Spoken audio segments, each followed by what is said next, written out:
Hello.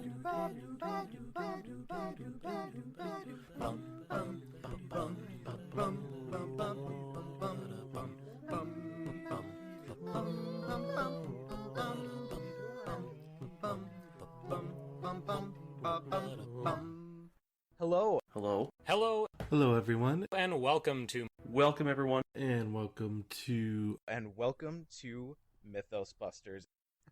And sadly not joining us tonight is Tom.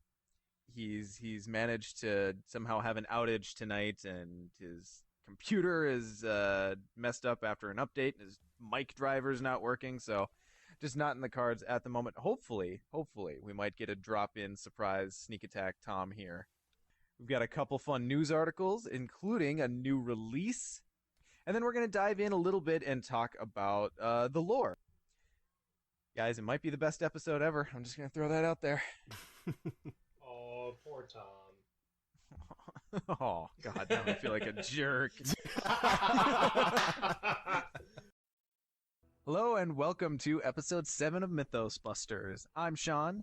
We've got a high and tight crew. Oh, man, that intro's not making it in. It's not going to do it, guys. God. No, keep it.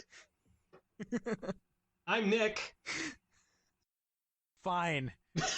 Nick's here. Fine. Who cares at this point? I have no pride. Sean, you remember and Scott, you probably would too, the old Star Wars CCG card Han's Lucky Dice? Yes. For the longest time, I would try and pay that. attention to the Millennium Falcon cockpit scenes to see if the Lucky Dice were there. Yeah. They're so tiny. They're not there. I didn't real. What? They're not there. Yeah, no, they're pretty not there. What? No, that was the first time I no. noticed that Deciphered Doctor Descartes came up with their own image. Mm-hmm. I'm just I'm thinking when pretty Han was... sure I remember Chewbacca getting up and hitting his, and they're like 6mm dice. I'm gonna look at this. I'm gonna find 6 out. millimeter, and you notice them It's amidst tiny. Chewbacca's hair. Sean's used to finding 6mm among hair, so it's okay. Oh my God. I don't want... That was better than I want I'm to too give it proud credit to be for. angry. Jesus, man. Save it for the episode title. Well, and I think you're like I have no discrimination against any like Mountain Dew like taste alikes, right? Like I'll drink Mellow Yellow, I don't care. Gross. I'm sure you're a little bit more discerning. Mellow Yellow tastes like feet. Yep, there you go. See, I don't think Mellow Yellow is that bad. Like I will admit that I prefer Mountain Dew. I Well, like we've Mellow shown Yellow. before that you're wrong. Ian, don't get on his side. Ian's always got my back. Ian's got everybody's back. That's true. Ian's a textbook people pleaser. He pleases them textbook people. yeah. That's my job Hang description. on. I was about to say, hang on, Nick. Ian, don't you actually write curriculum for a living? I do. So I'm a textbook. Oh my teacher. God. With me tonight is Ian. Hi, Ian. Hester. See? No consequences whatsoever. No way that'll ever come to Nope. bite us. I think I've already got all my consequences already for this month. So. And Scott. Hi, Scott. Voldemort. Ooh, damn, we're whipping out the big guns. Yeah. Earmuffs, kids. Earmuffs. Now, I'm afraid to escalate, but Nick, Fuck! there it is. Oh, God. Sure, that's an unspeakable word. If that counts. All right, so we'll bail on this joke, and I'll take inspiration Sure. from Casey's comment in the chat here. Ian, which Pokemon are you, and why? Oh gosh. Well, I kind of have a confession to make that my Pokemon message knowledge is very low, but the ones I know, I don't know. You gotta know at least Jigglypuff. one. I know Jigglypuff, Okay. so I'll go with that. All right, well, bailing on this joke too, Nick. Hi. Hello. Who's your spirit Smash Brothers character? Probably DK because he can grab guys and jump off the side. So if Mostly I'm going just the down, I'm grab taking you guys, guys though, with right? me. Yeah, well, yeah. I mean, you Yeah. got to start somewhere. Yeah. And it's with guy grabbing. And joining us as well is Scott. Hi, Scott. Hello. All right, so episode 51. Let's talk. I I don't get to assign myself something.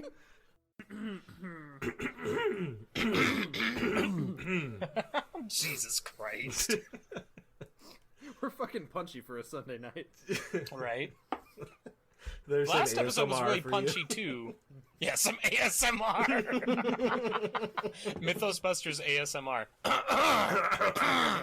Is that not how it goes?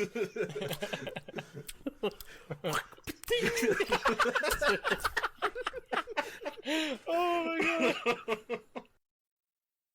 All right, doing it for real this time now.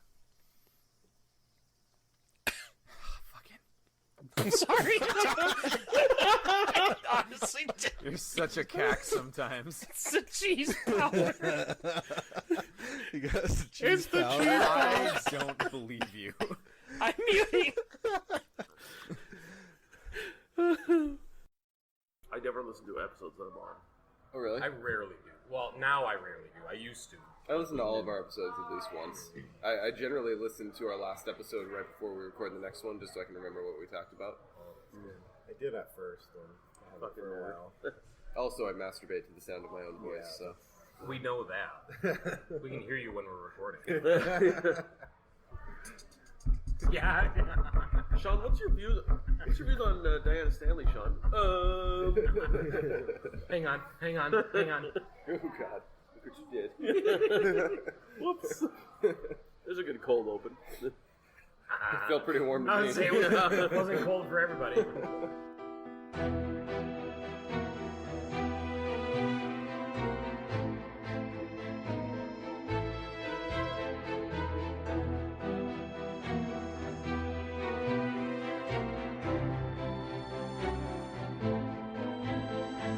Mythos Busters, investigating the mystery, monsters, and madness of Arkham Horror, the card game.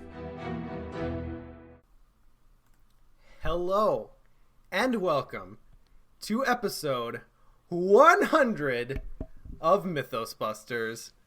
I'm Sean, as always, and the crew is here tonight.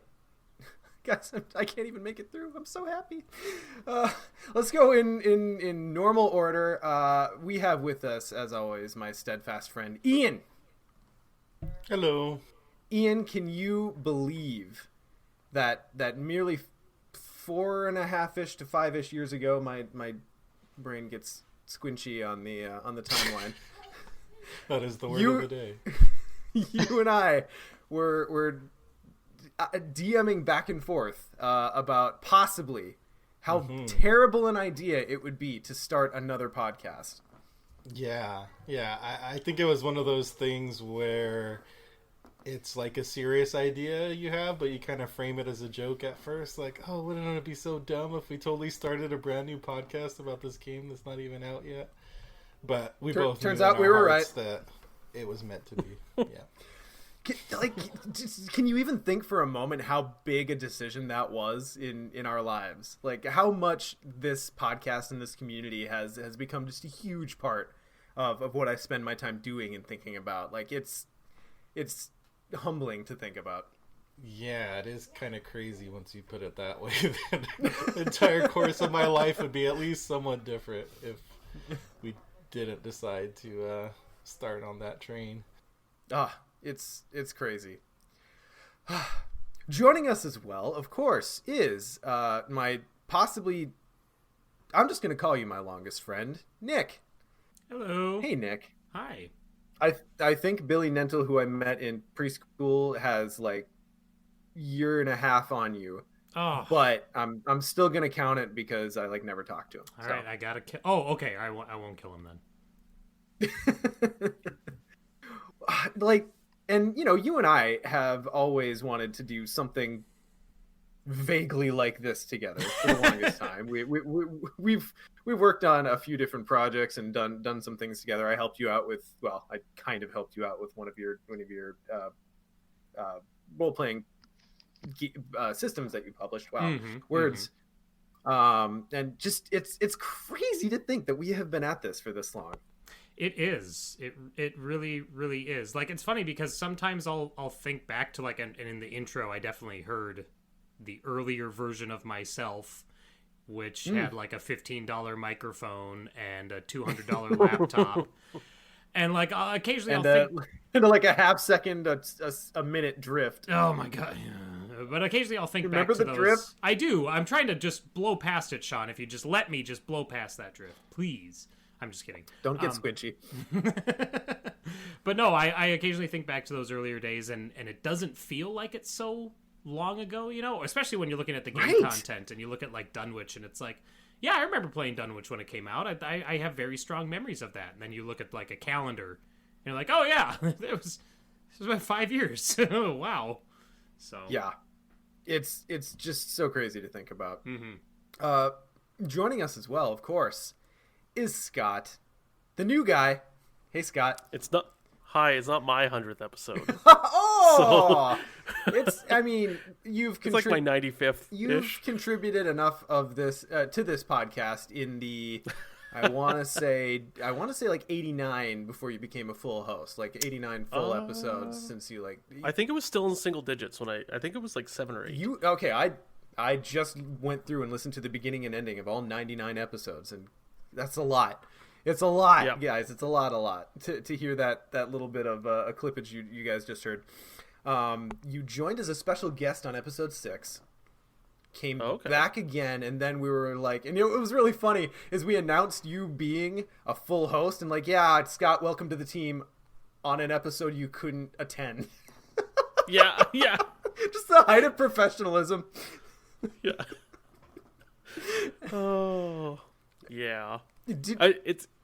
Since I'm going back to the origins of so much of this between at least me and each of you, can you imagine that when you reached out to me that one year to be like, hey, let's play Lord of the Rings at Worlds, that this is where it would eventually lead? No, absolutely not. And the thing is, too, like, I had dropped off of listening to Cardboard of the Rings for a while, and just kind of dropped off of Lord of the Rings in general. And then one day I was like, man, I'm going to pick this game back up. And I started getting the packs again, and started re-listening to old episodes, like basically catching up. Mm-hmm. And then had some episodes with you, and then like World was coming up, and you had mentioned, hey, if anyone's going to Worlds, and I was like, sure, why not? I'll see if this guy wants to play. And we hung out, became fast friends. I think we beat Lake Town. Yes, together, I was just gonna say my first memory of you is you and me just throwing beards at the dragon. We both we got stomped by Lake Town, and we're like, all right, fuck it, dwarves. And double dwarves. Here we go. Which is just the most rage move you can make in that point in the life in Lord of the Rings. Just so crazy to think about. And also, I was doing, like, when you guys were starting this up, I was just finishing my Conquest podcast, because Conquest was being discontinued. Mm-hmm. And I think, like, if Conquest had not been discontinued, I would not be on this show. Well, funny you mentioned that. A little bit of Mythos Busters trivia, and I don't even know if Nick and Ian know this. I think we've mentioned it at some point. But when Ian and I initially started talking, and I was thinking in my head, okay, who would I ask for this? You were one of the people who came to mind, and I messaged you like back before episode 1 came out to be like, hey, would you be interested in contributing or being a host, or however it works out? I know you've got another podcast, but you're good, and I like your work, and we're friends, and it would be fun. And what was your answer? I believe I said no. Yeah. Yeah, because I had First Planet podcast going, and I'm like, I that's a lot of work. I think what it was is I just love I don't like Lovecraft, and the theme does nothing for me. That was part of it too. Yeah, which remains true. I'm sure. True. I mean, like, it's not that I don't like Lovecraft. It's just I'm like, yeah, I gotta take it or leave it. Yeah, sure. Yeah, whatever. Yeah. But neat. But it was nice because we got a chance to actually sit down and play that pre-release at the Worlds After Arkham Nights when I had a hold of it, and the rest is history, as they say. Mythos Busters history. That's right. Mm-hmm. And then, of course, joining as well is the actual new guy, our resident administrator-mancer. It's Justin. Hey, Justin. Hey, Sean. Hey, everybody. How's it going? Oh, it's going, man. I'm sitting here reveling in the fact that we're actually sitting here for the we've done it more than 100 times, but like the official numbered 100th time. Still, it hasn't fully sunk in. I'm talking as my brain processes these things. You're doing so good. You're doing so good. You seem pretty calm. I can tell you're a little jacked for it, but you're maintaining. So nicely done. Thank you. I appreciate the coach. You and I met through our mutual friend Brian, and I think the first game we ever played together was Mansions of Madness, right? It sure was, because I do love me some Lovecraft and some mansions, and then gateway into Arkham. And it was funny, a gateway into Mythos Busters as an entity too, because we became friends that just through playing things together, and then at some point it came up like, hey, I do like social media and marketing for a living. You want some help? And we're like, yes, goddamn, please, we need so much help. And if we have anywhere to point for the structure and the bones of Mythos Busters becoming a somewhat legitimate entity, it is to your help. So we are blessed to have you as part of the team, and I'm so glad you're able to be here on this episode. Oh, thanks. It's fun. And I did look back. I am the new guy, and it was somewhere between episode 40 and 45 that I started helping out in the background. Yeah, I didn't realize it had been that long, but that's just how time flies, I guess. Yeah, more than half the episodes. That is insane. Wow. 5 years goes fast, especially when one of them is basically the same day over and over again, like Groundhog's Day. So, guys, we have an extra fun episode for you tonight. Before we get to anything else, though, I want to introduce a couple of very, very special guests that you may or may not know. First, look, you guys see this coming. Like, I'm playing it up like there's some suspense, but you're like, they're gonna get MJ, right? Surprise! Yeah. It's one MJ Newman, the designer and creator and developer and dear friend of the show. Hey, MJ. Hey. So this is the real intro, right? Because I feel like it's the beginning of Phantom of Truth. And, like, you went through all of those intros, and I was like, is this the real one? Which one's the real one? Which one's the real one? Are they in the right order? Yeah, like, what's happening right now? It wasn't until you said episode 100, I was like, oh, okay. It's a damn dream sequence coming back. The funny thing is, Nick was talking about, hearing his actual audio quality improve as the podcast went on through those clips. I've been podcasting on the same mic the entire life of the podcast. So I'm probably. Oh, look at me! I'm Sean, and I've got a good high quality mic. No, I can see your confusion where I'm like suddenly I'm in and yeah. But anyway, is this the so first time? I was just gonna say, is this the first time that I'm on the show and I'm not at your house? No, the first time was wasn't the first time me and Nate at your house? The first time was you and Nate at my house, and then every time what's the opposite of preceding? Following. Subsequent. Following. Let's not make it complicated, Sean. There's simple words for things. Postceding, subsequent. Yeah, okay, those are also good ones. Thanks, guys. Yeah. Every time after that, you were at my house, and I do always prefer, when possible, to have people in person because it's obviously better for a conversation. But the last time we had you on for the Dream Eaters retrospective, Corona had hit. We were in lockdown, so you weren't able to be there then. Yeah, that's unfortunate. And it makes me sad. But womp womp. It is what it is. And just thank you so much. And it's been 20 years since then. We are sitting down and recording this podcast on December the 73rd of 2020. Right. So thank you so much for A, the game, B, for being you and being so accessible and engaged with the community to the point where you would just come and be on this episode with us. My pleasure. So yeah, it's fantastic. And lastly, we're not done, guys. We're not done. A first time appearance on the podcast proper, though not the first time on a Mythos Busters product thing is the word I'm going to go with. It's probably the most capitalist word I could have picked, but yeah, we're going with it. Production. Thank you. Production. Yes, excellent. Is the code developer I'm going to go with. Yeah. And correct me if I'm wrong, but one Jeremy Zwern. Welcome, Jeremy. Hi, thanks for having me. And congrats on number 100. Oh, thank you, sir.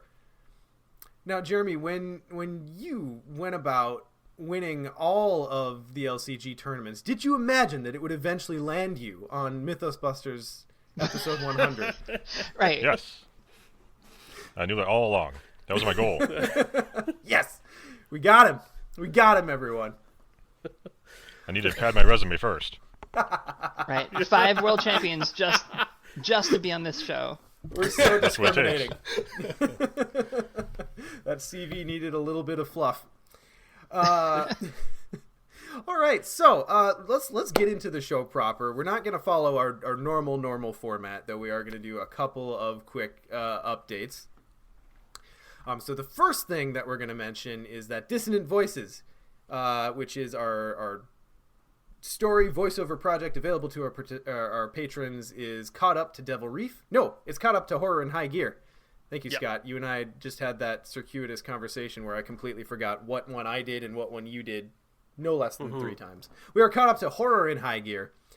So that is out on YouTube and available to all the patrons, so check that out. And a big thanks to North 101 and Z Zorba for making all that magic happen. Who is doing the voice for Innsmouth? We have split it at this point. What? We've all taken a few. Ian did the big box. Nick did In Too Deep. I did Devil Reef, and Scott has done Horror in High Gear. Okay, well then, Ian, I'm sorry, not sorry for vanishing. Yeah, that intro was like 9 minutes by itself, I think. I actually had a lot of fun with the resolutions, though, because it's, all these different character voices. So I'm like, how does this person sound? That's cool. I'm actually looking forward to listening to that. I think the Innsmouth box is longer than some campaigns. Yes. I think that's accurate. It might be longer than Dunwich. Dunwich is pretty short in the long run. Dunwich was nice and short. Yep. I think one episode of Dunwich was like 6 or 7 minutes. That was really fun. The entirety of Night of the Zealot is like the same number of words as Vanishing. Yeah. Night of the Zealot is 19 minutes, I believe, because I did that one. Yeah. Well. Yeah. Says the person who has written a novel now and will continue to do so for these games. Yeah. But thank you. As much as I'm like, oh no, so much text to record. I love it. Me and Jeremy are probably like cringing in our seats right now, knowing what's coming. Oh boy! God. Oh boy! Buckle up, baby. Oh goodness! I could just see that the last pack comes in a deluxe box just to fit like the novel written. Finish the story at fantasyflightgames.com. 160-page actual bound book in the box. The companion app is just a 100-page PDF. Yeah. So anyway, go check out Dissonant Voices if you haven't already, and instead of our normal patron section, Ian, I don't know if you want to take the lead on this one. Yeah, so next time around you can expect our usual kind of patron announcements and catch up. But for episode... Oh, I guess we're going to have patron branded catch up. But for the purpose of this episode, we are just going to give a special thank you to everyone who has ever pledged or been a patron to the show, even if you had to cancel or fall off along the way.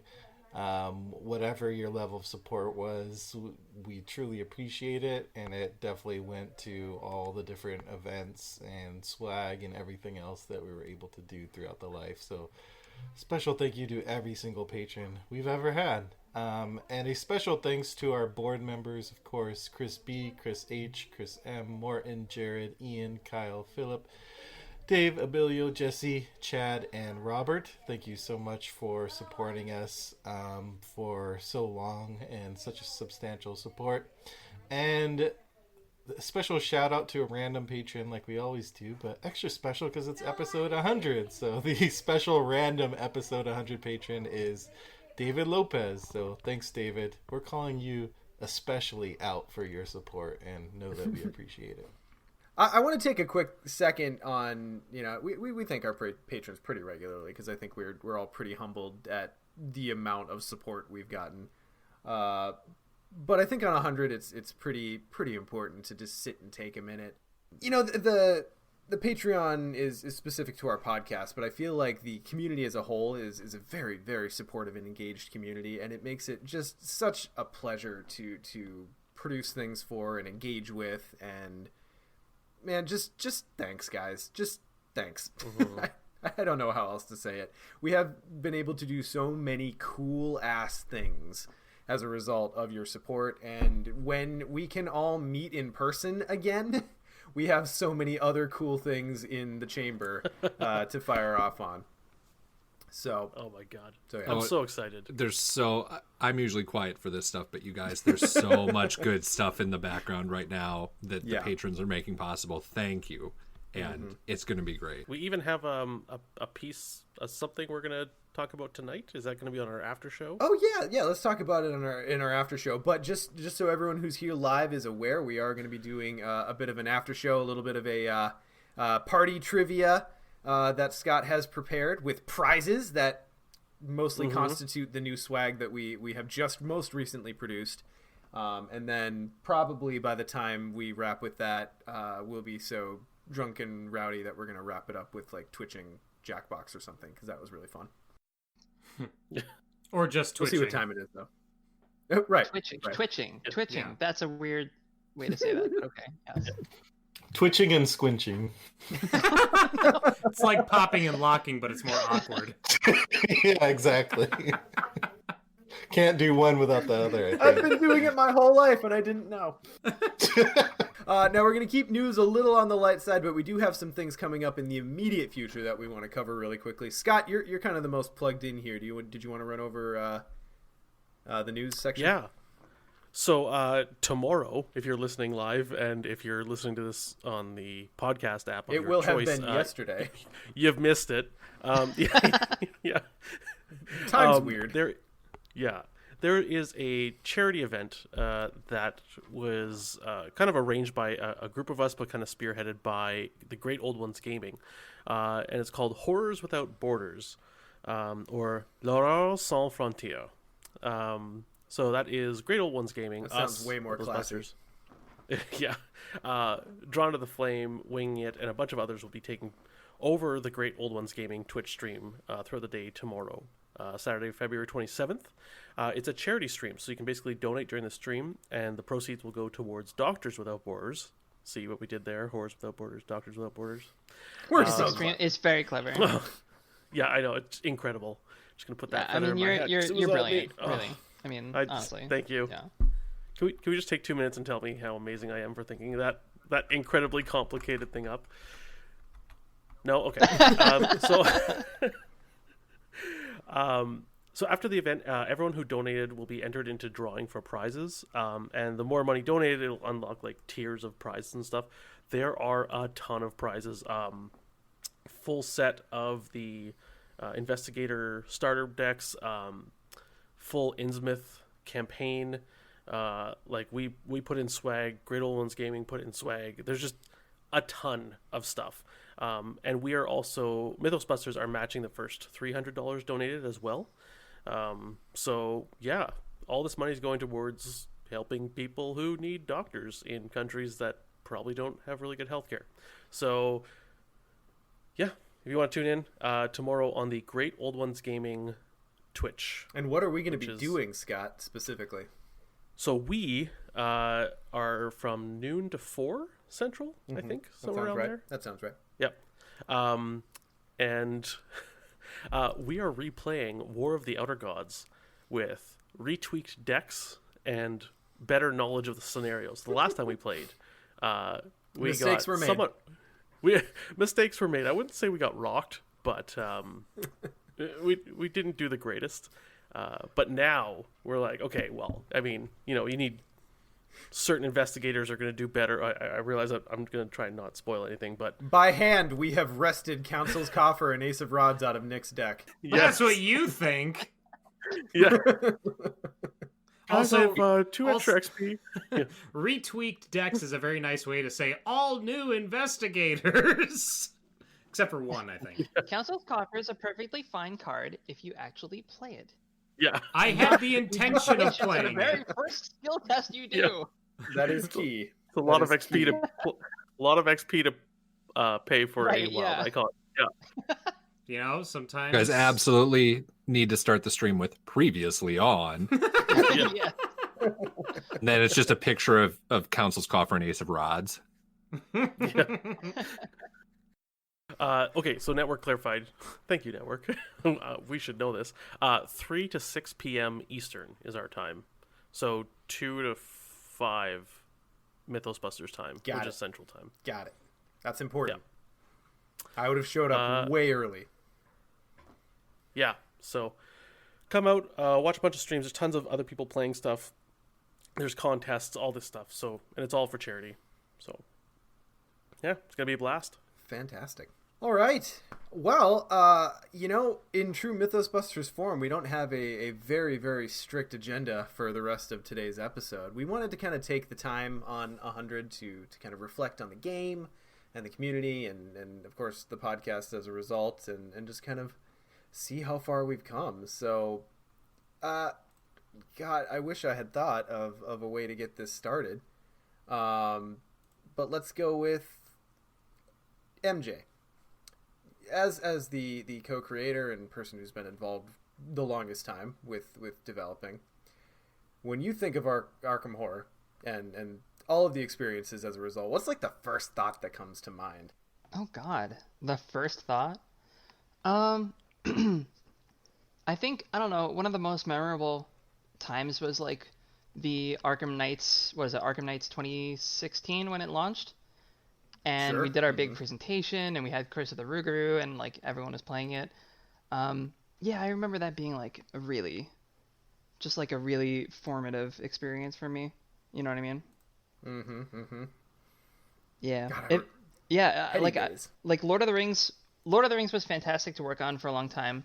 But we never really had like that moment. You know what I mean? There was never like that celebration of all that is Lord of the Rings, like all in one spot. Because I feel like Lord of the Rings was so early on in the life of LCGs as a format, and it was the first co-op one to begin with. Yeah, and like, I don't think anyone expected it to like kind of blow up the way it did.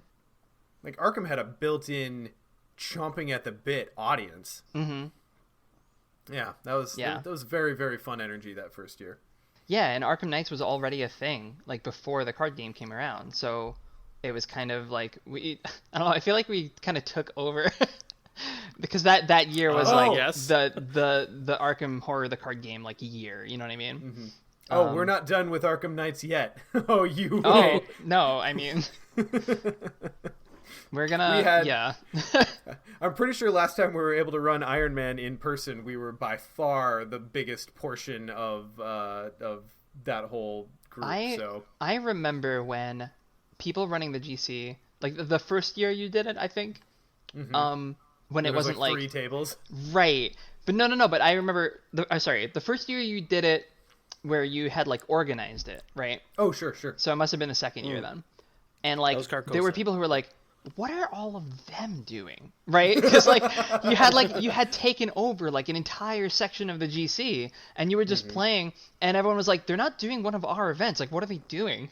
I'm like, oh, it's Iron Man. And they're like, what's that? Yes! Like, I had to explain it to them. Dropped it in like they should know what it is. That is right. That makes me so happy. And now it's like 50% of Arkham Knights is y'all playing Iron Man. Like, it was a legitimate moment. Nick, you're about to say it. Go. I was just gonna say that's still like that was the turning point in my like perception of Mythos Busters as an entity when we were just like talking about our plans the next day for Iron Man, and then like the GC's emptying out, people are leaving because it's closing, and we just turn around and look. And signs with our logos have just miraculously sprung up on all these tables saying this spot reserved for Iron Man. We didn't have anything to do with that. I was like, oh my God, like this is bigger than I ever expected it to be. Okay. Jeremy, I'm curious because you've had tendrils in the game for a good long while. I've seen... I've read every one of your nicknames in the playtesting credits. What's like the first thing that springs to mind when you kind of consider Arkham Horror as an entity? Yeah, that's a good question. I guess maybe Scott's face in that last year's Keepers event when I played against him. Hell yeah. Love it. That was priceless. Get wrecked. Which part? Which face? Yeah, which face was more it? Specific. The moment I killed you. The moment I killed you. Don't get on Jeremy's bad side. He'll remember your face the moment he kills you. I felt targeted during that event. No, not at all. Oh no! Well, it was after you targeted Cameron first, man from Lang. Yeah, spread it out. See. Because my favorite part was when you got to like look at his hand and remove one card from it, and he's like, "Okay, that's fine. I have like 6 cards in hand." And I just remember you looking, and I'm like, "That's not good for Jeremy." Like, because I know you as a very experienced card gamer. I'm like, he now knows his hand, and so he takes out the one card, and then like next round he's like, "Cool, I get to pick a number, and you discard all cards with that cost in your hand." Yeah. And it made him discard all but one card in his hand. Oh god, so he went from like 7 cards to 1, and I just remember Cameron being like, And Like, just that was I know we've commented on it before, but I think the difference between having the multi LCG champion as the keeper versus having MJ the dungeon master as the keeper were just vastly different experiences, and that only speaks to the strength of that format. Okay, so I kind of want to turn the question on the rest of you guys too. So Ian, like Arkham Horror, like what's a prominent thought when you think about it? I think that's a tough one. I mean, I was obviously a fan of some of the other Arkham Horror Files games before that. Like Eldritch is still one of my favorite board games of all time, and played Arkham 2nd Edition before that. And then obviously I was also a big part of the Lord of the Rings community. So when I heard that these two things were coming together, that Arkham Horror and was becoming an LCG, that was pretty much like, I imagine the idea to start a podcast was probably like, several minutes after I first realized that this game was going to exist. Like, it was just everything that I wanted, and as soon as I realized that it was going to be kind of a very more almost an RPG take on a cooperative LCG, which we hadn't really seen before, that's what excited me. But I still think, for whatever reason, one of the earliest Arkham Horror memories that really stands out to me is that initial Gen Con where the game hadn't yet come out. They were just doing the demos, but we already had plans in place to do the podcast, so there was just like an excitement to that Gen Con, I think, that went through all of it. But I do remember this moment where me and Sean really wanted to sit down and demo the game together, knowing that we were about to embark on this podcast,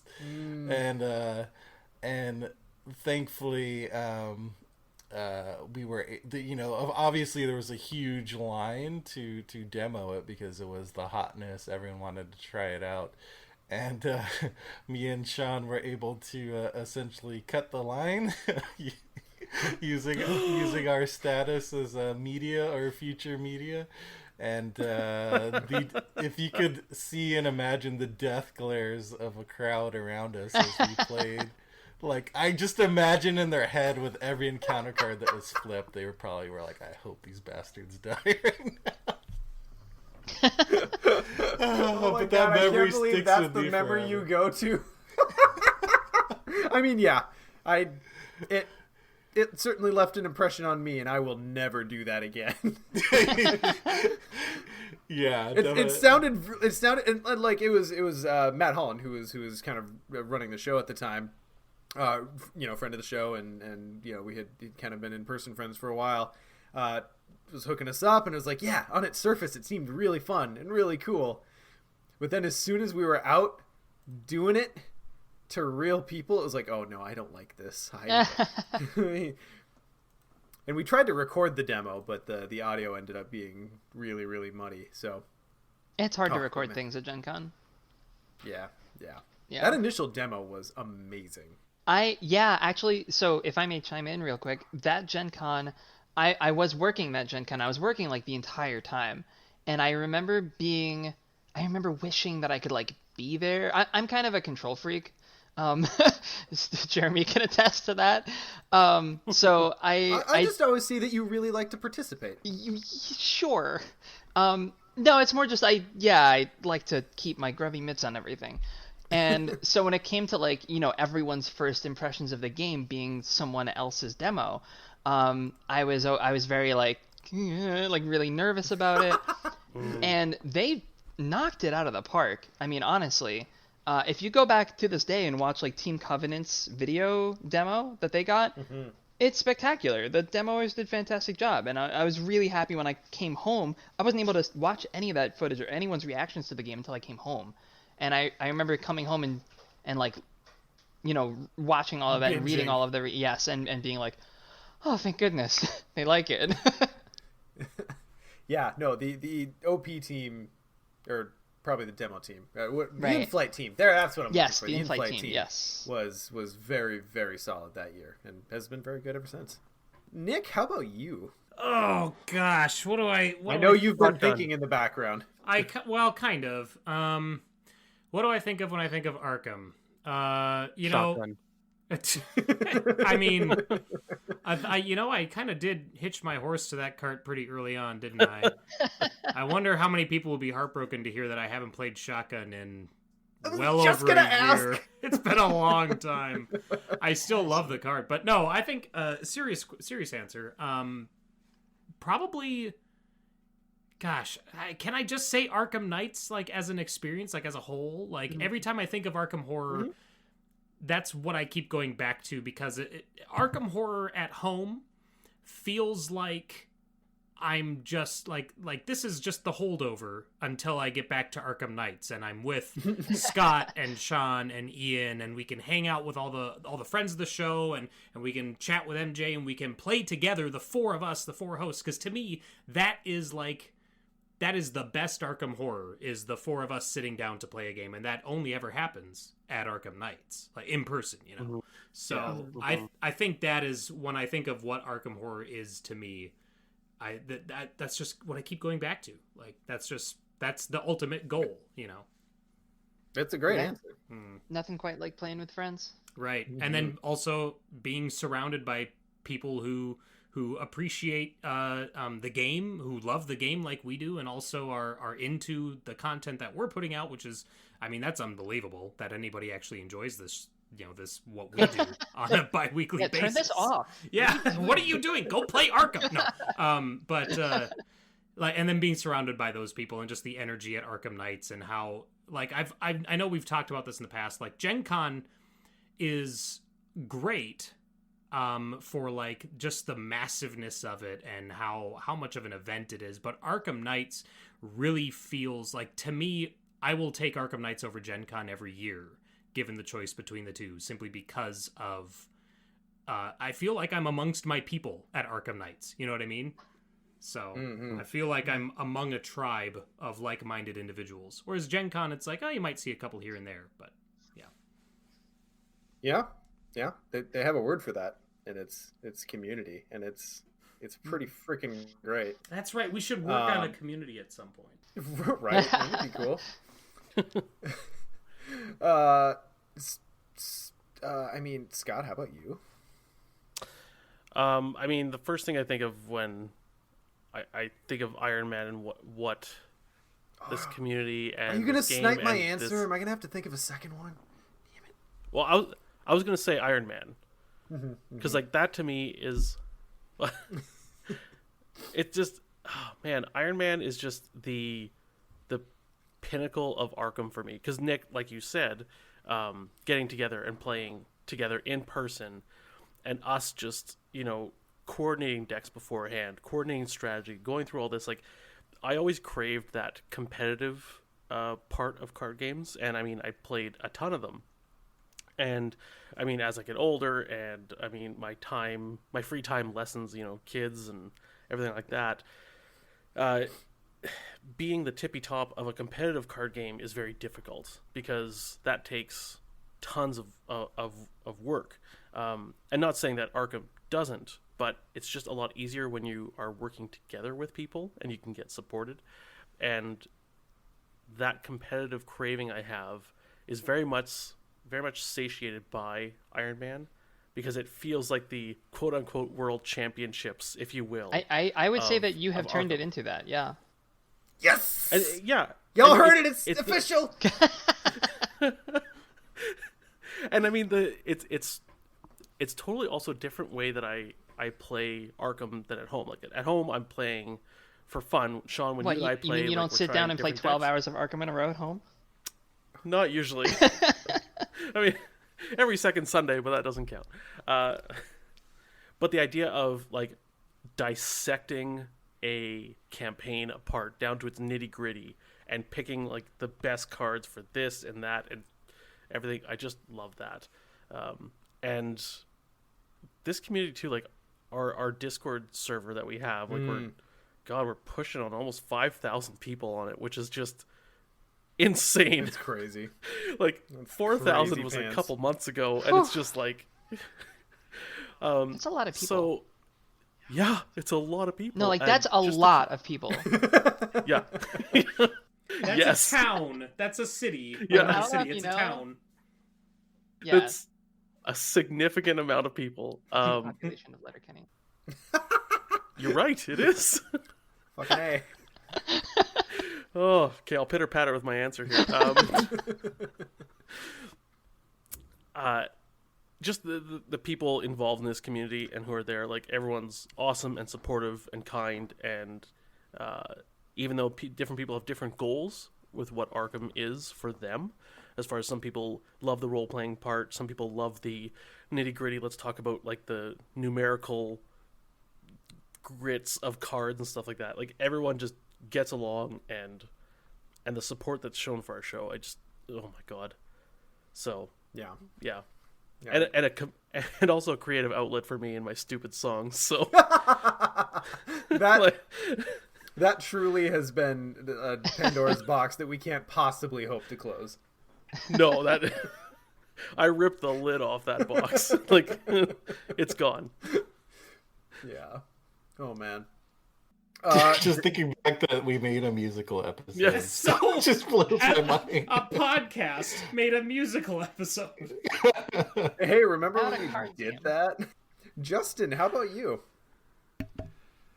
I mean, I'm gonna end up at this point having to piggyback off what everybody's been saying about community, because when I think of Arkham, I think about the community. I mean, and that's partly the great one that's been built, and partly because you guys know I like to metagame the entire thing, and I want to grow the community too, as much as I want to play the game.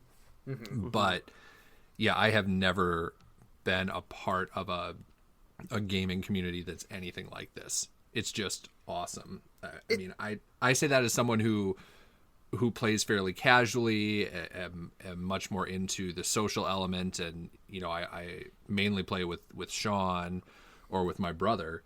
I'm not really a solo player, so it's a way we get together. But there's a place in this community for players like that, alongside power gamers, alongside everybody else, and it's awesome that it works out that way. Yeah. The community is delightfully wholesome for some reason, despite the fact that it's based on a property that there's a decent amount of things that could be said about Lovecraft and his views on humanity. Yeah. But way to dance around it. I did my jig, and you all came with me. We're good. But it kind of staggers me to.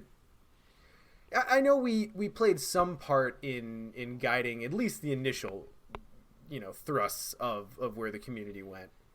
Boy, I'm doubting that word choice. but you know what I mean. We certainly played some part in starting the tone of at least what our Discord and kind of the surrounding community became. But it's just how organically wholesome and inclusive and just overwhelmingly positive it is as a bastion on the internet, which nowadays is just such a sketchy place to go for humans. Like it staggers me on a regular basis. Well, I know there's a number of people on our Discord server who are in a bunch of the off-topic channels and whatnot, and I've seen multiple people mention, like, yeah, I actually fell off Arkham a couple years ago. I just stuck around because everyone here is nice. Like, they're just here to talk to other gamers, right? So, yeah. Well, and that's what's been really interesting about our Discord in particular is, you know, it started obviously for Arkham, and Arkham is probably the main thing that's discussed there. But as anyone who's been here and looked at our channel directory, we've grown, and despite the fact that maybe Arkham is what brought you here, we kind of have become a not all-encompassing community but you can talk about anything here, and there's a place for it, and there are people who will probably want to talk to you about it. And like I said, just how many people are in our Discord, and the fact that they're all internet strangers ostensibly, we've had to do remarkably little moderation or policing or anything. We've had to do a bit, but for how many people cross our paths, it's, I don't know. I don't know how it's created. Certainly it's not to our credit. It's an interesting thing. It's an interesting thing. So I guess to round out the group here, Scott, I'll kind of, you said Iron Man, and I have the same answer, though for slightly different reasons. This is kind of cool. I was going to mention that, but when you said I was going to steal your topic, I then veered slightly off. So, I love you, Boo. Thank you for that. Because I know what you're going to go for. Yeah. So I have two distinct memories that kind of bookend a lot of things regarding this game for me, and the first one is the very first Iron Man that was played, at least under the Mythos Busters flag, and that was the one I mentioned earlier, where Scott and I were at Worlds. Was that the year we were playing Thrones? Yes, that was the year. And I had a perfect record for the first 5 rounds, and then I actually won a game. Yeah. Yeah. And we were hanging out doing our things, and at a certain point we retired back to Scott's hotel. And what time was it when we were like 10 p.m. Yeah, so it was late at night. Things had wrapped at the game center, and I was like, "Hey Scott, we should actually, like, I really think you would like Arkham. Let's go play it." And he's like, "Yeah." So just the memory of being able to sit down and have someone who's interested in playing, what was it, like 6-7 hours straight of this new game. We went to bed at 6 a.m. Yeah. Yeah. Without break, without compunction, we got absolutely smashed. We ordered pizza at like 1 a.m. Yeah. And what's interesting about being a nerd is that as you move through the world of normies, I feel like, despite the fact that I'm actually surrounded with, like, my family and friends are pretty good about playing games with me, but I do have an obsessive personality, surprising probably no one. And I feel like a lot of times, even though I'm playing games with a lot of different people, I kind of have to hide my power level a little bit, because I play a lot of Arkham with my sister and her fiance when they come to visit, but we can only ever play one game. If they were ever down for it, I would take a whole day and just Iron Man a campaign with them. So it is kind of a rare thing to be able to actually just go for it and unleash the nerdery in that way.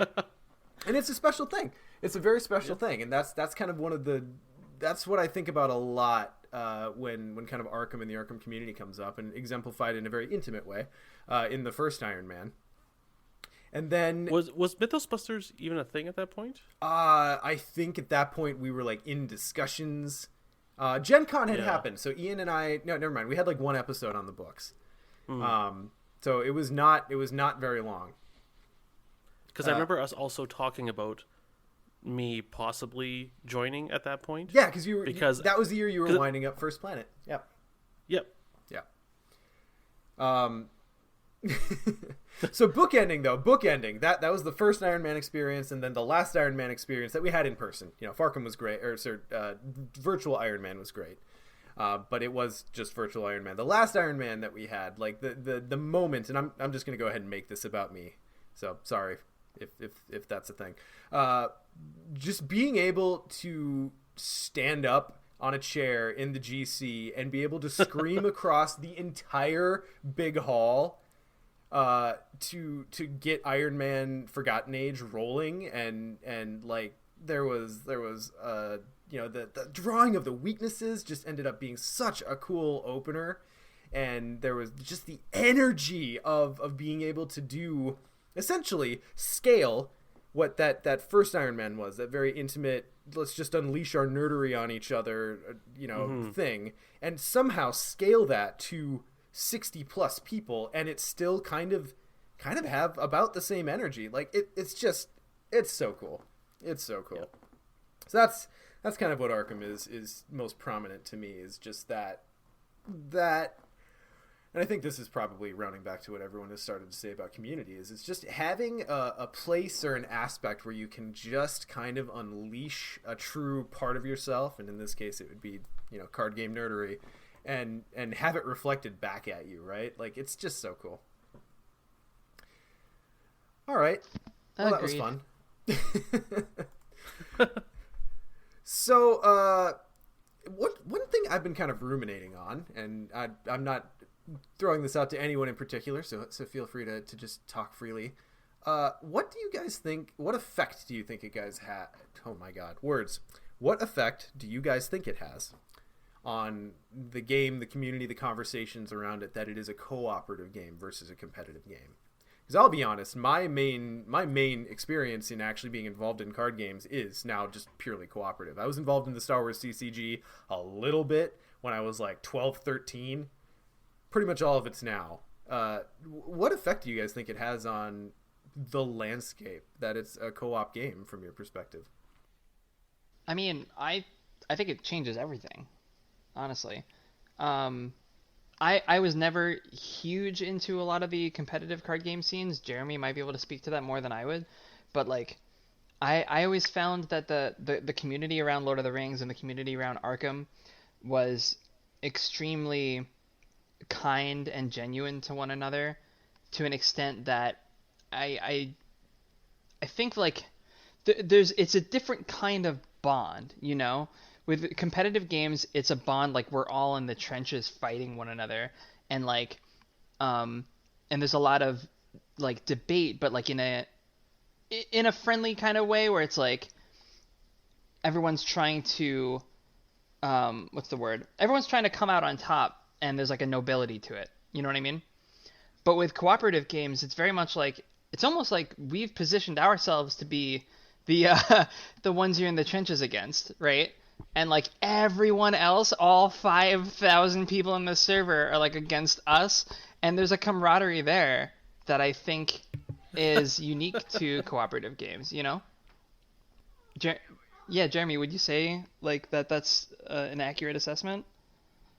Yeah, I think so. You know, I definitely have a very strong background in competitive games, so it's been very interesting to get really pulled into a co-op game like Arkham, and especially have this perspective of being kind of on the other side as well. And yeah, it's definitely a very cool aspect to design for the game, since we kind of are everybody's opponent. Like, they're all facing against the counter decks, and we design those to try to, you know, be challenging but not super frustrating and aggravating. You know, it definitely does happen at times, but try to create a fun but challenging experience. And the idea is definitely, I'd say, like a different bond for the player base. Like, everybody is kind of together fighting against these scenarios. It's different from competitive games, since you're always fighting each other. So I don't know, it's been very, very cool and interesting to be a part of this community. I think one thing that I noticed, the big key thing that kind of made me shift my mindset, was, so back when I used to play Star Wars LCG competitively, and also Conquest, I remember, so the LCG, I was listening to a podcast and they were talking about going to Worlds, and it was Tiny Grimes and his buddy Ben. I don't know if anyone knows them, but yep, they were Smuggler's Den, that's it, yes. So they like really good players, and they're going to Worlds, and I remember like the podcast before Worlds is very secretive, right? Like we're gonna have they're like, oh yeah, here's some general strategies about like, bring snacks and water and all this stuff, like how to survive the day of a competitive card game, because that can be stressful as well, but nothing about strategy. Or they were talking about general strategies as far as what the meta is looking like. And then the podcast after, they share their deck and they're like, here's why we made these choices and stuff like that. And same thing for me when I was on First Planet podcast, is we talk about the general ideas and like what's big in the meta, what are some general strategies to combat what's big in the meta, and then the podcast after, we would then reveal what decks we took, and it was all secretive. And then you look at our cooperative here, and like we have whole podcast episodes where like we're gonna go do Iron Man. Here's our deck lists. Here's why we made these choices. Feel free to copy us. Here's our Unfurl the spreadsheets. spreadsheet. Here's all our data. Yeah, right. It's just like anybody who wants to copy and paste our strategy, by all means, like take whatever you want, right? Yeah. And it's this, we're going into Iron Man or a big quote unquote competitive environment together as a community. It's not a community of competitive people, if that makes sense. Yeah. And the other thing too, because we've positioned this game as being like part RPG and having like a story that you want to follow along, and we have these like monthly episodic releases, it also kind of, when you're in mid campaign like we are right now, it kind of reminds me a little bit of like I'm watching WandaVision, right? And no spoilers obviously, but like it is so fun to follow along like the subreddit and like read everyone's theories and like trying to figure out what's going on and like react to things that are happening. And I get a little sense of that too with this community, and with the later Lord of the Rings cycles too. Not so much with the early ones when there wasn't much of a written narrative, but with the later ones for sure. Yeah, so there's that element too, that like a competitive game environment might not have that same like, oh, what's gonna happen next with the story, with like L5R notwithstanding, right? Like that would be like the one that does that. Yeah.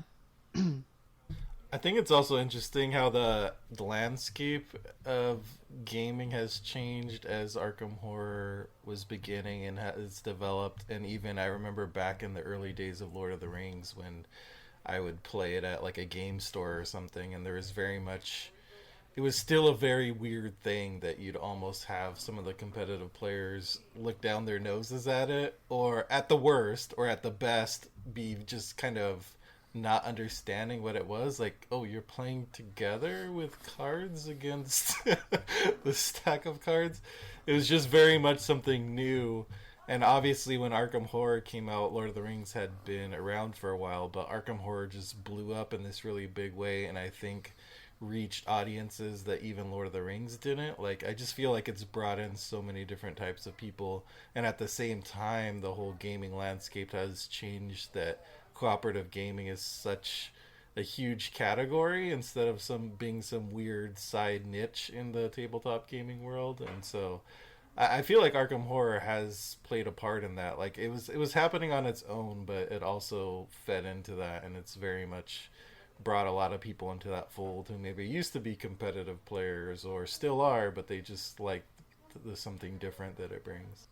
Yeah, that's largely what I was going to bring up as well, is just we talk about like the cooperative aspect of Arkham and if that has had any effect on the community. And I think 100%, like when you want to, like if you say to someone, hey, let's sit down and play this game, it's cooperative, that like from that moment, regardless of what game it is, they're gonna enter that play state with a totally different frame of mind, rather than, okay, now I have to learn a game and also try and beat you at this game that you already know. You know what I mean? Like in a competitive format, new players are kind of have an uphill battle, at least in like approaching it from like a feeling like they're welcomed in this experience, you know what I mean? Because it's already competitive from the word go. I can see you tried to get your wife to play Star Wars customizable card game as well. You know, not only Star Wars, there's others involved too. But Arkham and other cooperative games are definitely more appealing, I think, especially to people who don't game as hardcore as others, to people who don't play as often as others, and just even to people who might be a little gun shy about learning a new game and kind of going through that new experience. Because when it's cooperative, like, I'm just going to echo what everyone else has said, you get this feeling that we're all doing this together, and we're all kind of approaching the game from the same starting point, which is, I think that does nothing but help the community. So to what do you guys attribute the success of Arkham Horror, the card game? Because, like, I love this game. It's probably my favorite game in just about any medium. But I'm very, very used to the games that I get really into being super niche, and no one's even heard about it, and, like, it's just my little thing in my little nerdy corner. But Arkham, like, for an LCG, is just exploded, and, like, the community is growing all the time. Like, we have never seen a downtrend in people joining our Discord. Like, what do you guys think it is about Arkham that is just so gripping? I think part of it, at least that I was thinking about this a couple weeks ago, is and why Arkham seems so popular. I think there's a few parts of it. One is the IP. So obviously, a lot of people know of Lovecraft or Cthulhu or the general idea, right? And obviously there's a lot of issues with that, but FFG has done an amazing job with turning it into Arkham Files, right? And making that environment awesome. But just the name Lovecraft or Arkham or Cthulhu, like, you kind of get a connection. So if someone goes to a game store and they're like, oh, what's this game about? Like, immediately there's something grabbing on there. But I also think, too, Arkham kind of sits on the shoulders of giants, as far as you had this Lord of the Rings game, which was this cooperative card game in the LCG model that was well respected. And at the point of Arkham launching, there were tons of LCGs that were doing quite well. And so people were familiar with FFG. They're familiar with the LCG model. And then all of a sudden you bring in someone who, like MJ, like designer chops from Lord of the Rings, and backed by this company who makes these amazing card games. Like, it's this incredible synergistic effect in people's minds. Like, so I think that's a big part of it. I don't know what to say. I don't know how to answer this question without seeming like hold on, let me pat myself on the back right here. I think you're allowed to pat yourself on the back. I was about Let's to just say, be MJ, this is what a I will podcast say, completely dedicated to the game you made. Like, if there is any pedestal for you to self-aggrandize, this is it. Go. Yeah. Take that victory lap. What I will say is when we were, like, initially concepting the game, we sort of wanted it to appeal to a broad base, not in the way that, like, a really easy and simple to pick up game that's, like, takes 15 minutes to play would appeal to a broad base, but appeal to a lot of different kinds of players for different reasons, like, all at the same time, right? So if you're really big into like granular kind of technical competitive games, you'll still enjoy Arkham even though it's not competitive, because it has, like, that action system that's reminiscent of Netrunner, and, like, really high skill ceiling that, like, the more you play the better you get at it. But if you're just in it for the story, you can play it and, like, get an extremely enjoyable experience right out of just from the story. You know what I mean? And, like, you can play it like an RPG, and it doesn't matter if you're not running, like, the most efficient deck possible, because that's not what the game is to you. I think this game, more than many of the other games that we make, is something completely different for everyone who plays it. Yeah, and kind of piggybacking on that, I think one of the things that makes it so gripping to maybe a wider audience than your average card game is just kind of the confluence of the narrative aspect, the RPG aspect of, like, progression and longevity of following a single character through a story, and then kind of augmenting that, you've got the fact that despite the source material that all of the Lovecraft stuff is originally based on, the cast of characters is really diverse and inclusive, and like everyone feels like they have a personality. Like, guys, I have never felt about a fictional character the way I feel about Diana Stanley. I knew you were gonna say it. And no, and you know, that's just my personal experience. But the fact that we have characters of different myriad different races and occupations and sexuality and gender presentation, like all within. And it seems like a small thing for someone who's not looking for it, but for someone who's looking for, you know, representation is probably the word I'm looking for. Yeah. The game just knocks it out of the park. So the ability to be able to connect with a character, like what they do mechanically, like their backstory, and then also see them through this progression of a story. Like, I don't know any game that does it like Arkham does it. And I think that resonates with people because, like, how many people, people really, really have favorite investigators, and I just feel like it doesn't happen as much in many other games that I pay attention to.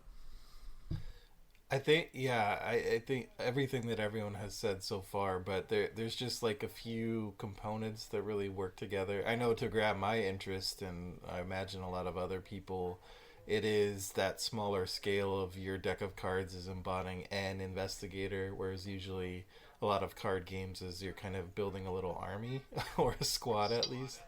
And just the fact that your deck of cards, and it is a game that can really accommodate a range of kind of hardcoreness, for lack of a better word. You can get people who are really into this game and analyze it and play it a ton, but because of that action system and the location system and the way it's set up, it just kind of makes sense. Like, if you're a new player, I want to move to this room, I will move to this room. I need to shoot things, let me put out a gun. Like, because it has those RPG elements, it just really, in a sense, kind of is accessible in that way that helps players play it out. And the final piece is that I know for myself, and I've heard a lot of other players say this, like, Lovecraft as a theme is not, if I listed my favorite themes, it wouldn't be in like the top 5 or top 10. There's a lot of others that I would pick first, but this game still has hooked so many people regardless of that, because regardless of original Lovecraft works, like, I actually do love a lot of the Arkham Files stuff because it's just so different, the way it's presented, the characters, obviously, the themes, but obviously it takes inspiration from some of those original Lovecraftian elements. But I think Arkham Files by this point is its own entity, and can be treated in that way. And so I think that's why it really also pulls in people who maybe, if it was just like, you know, and sometimes there are players who just wish it was quote unquote more faithful to Lovecraft. For me personally, I'm glad it's not, but it's just one of those things where I think, you know, that people who, if it was, they probably wouldn't be interested in this game, but the Arkham Files universe brings in a lot of people, I think. I also have to shout out to, it came to me right after I started talking, and I was like, oh, I forgot to mention, like, every game that we make is a greater whole than the sum of its parts, right? And like, I have to shout out to our artists and our graphic designers and our art directors who really, I mean, knocked it out of the park with this game, just from the very beginning. Like, even going back to the core set, the artwork in this game is spectacular. The presentation is spectacular. The like Art Nouveau card frames is fantastic. I mean, I could name names, but like Mercedes Opheim, Evan Simonet, Chris Hosh, Jeff Lee Johnson, Deborah Garcia. There's so many people who helped make this game what it is beyond just like the developers and the designers. Yeah, I just have to say that because like I'm the kind of person who judges a book by its cover. Like, I'm not gonna like I'm not gonna sugarcoat It's okay that. to like pretty things. Right, yes, it's okay to like the way something looks aesthetically. And thankfully this game looks awesome aesthetically. Yeah, absolutely. So that helps. And remarkably consistent, like stem to stern. Right. Yeah. Like, I don't know. I can somewhat imagine how hard it must be to really keep the art style to be consistent both in feel and quality throughout a game that has so many different pieces in it. Well, and it just keeps getting better. Yeah. You don't even know. I remember there were so many cards in Lord of the Rings where I would like see the art and be like, oh well, that's kind of silly, and it kind of takes you out of it a little bit. I have not had a single experience like that for Arkham. I mean, there's art that makes me laugh from time to time, but it's all so within the feel of it all. Now, Jeremy, I think you have a pretty unique perspective. What do you think it is that makes Arkham so awesome? Oh yeah, I think it's a lot of things. Like it's like to me almost a perfect blend of mechanics. There's so many cool things that just mesh really well together, like the action system, locations, and to me, I love how you start with a deck with all the level 0, and then each game you play, you get to slowly improve your deck. And over the course of the campaign, your deck can really morph and become much more powerful than when you first started with. And I love all the different paths you can take, the upgrade paths, and you start with the same 30 card deck in one campaign, go down one path, the next campaign go down a completely different path, and there's just so much replayability there. It's phenomenal. And then there's clearly the storytelling, the narrative is, top notch and really draws people in and gets people to want to try a new campaign, a whole new setting to explore and see what happens. And yeah, just the community is clearly, I've been a part of a lot of communities over my life, and this is clearly one of the best ones, if not the best. It's amazing to see so many people that are just so passionate and just so positive. I've been a part of a lot of competitive communities that you can come across bad apples and it can really ruin your day or ruin a tournament. And Arkham, I've yet to ever come across that. So there's just a lot of amazing things with this game, and I'm very grateful to be a part of it. Yeah, for sure. So what do you guys think is the biggest thing you've learned over the life of Arkham? And I'll open the floor to MJ and Jeremy as designers and developers first, but obviously everyone else is welcome to answer from player perspective. I think that's a tough one. I think that the thing that I've learned the most is kind of going back to what I was saying, that there is such a wide range of people who play this game. I think my approach to game design has always been, I make the game that I like, and I just kind of hope that I have the same taste as other people. Can confirm you like good things. Yeah, generally. But that's how I know a lot of my favorite designers make their games. So I kind of went into this making the game that I wanted to play, right? The game that I thought that I would have fun playing. And I did, but also we ended up making a game that a lot of people like for very different reasons. So part of what I have tried to do, and what I think we have tried to impart on everyone who's touched this game in one way or another, is try to design the game for everyone. For the people who love the crazy high level challenge and the really technical, highly efficient deck building, but then also for people who just want to explore and have fun in this world and tell a story with their cards, and then also for other people who just want to shoot the inevitable heat death of the universe with a shotgun. Those are all different people who enjoy this game, and none of them are wrong. So I see you've read my entropy fan fiction. Right. Right. So the people who want to play a nun who anoints her holy hand grenades, there's something in this game for everyone, and we want to make sure that they all have fun with everything that we do. Excellent. Yeah, I haven't been designing for the game for maybe a year and a half now, so I don't have as much perspective as MJ. But yeah, it's definitely, you always try to keep everybody in mind. It's so easy to design for yourself. That's probably my biggest fear, is design things that I really like, but then I'm just one person, and if I really like something, somebody else might really hate it, or lots of other people might really hate it, and that's one of my biggest fears, especially a scenario, designing a whole entire scenario, and then if I really put my heart into it and really love it myself, but don't really try to think of other people, then might turn out to be where lots of people are just like, this is not for me, sorry, I hate this. And so I've been trying to keep that perspective where, yeah, you can be very passionate about something, but maybe it's not the best thing to do for the game. So, like, I guess an example like War of the Gods, like that's a pretty complex scenario. There's a lot going on, a lot of new mechanics. I was very worried that might just be too much for a lot of players, but overall, I was very pleased to see a lot of the community seems to like that scenario. And so it's definitely trying to design for others is always a primary goal. It's not easy to do. Yeah, I the fact that you guys have to tread that line between building the game that you would like to play and also still keeping your mind open to like outside feedback and perspective and trying to keep like managing to keep it as accessible and widely popular as you has, I would get lost in those woods. I can't even imagine. It can be tough, but also luckily Arkham had this like a lot of systems built into its foundation that help with that tremendously.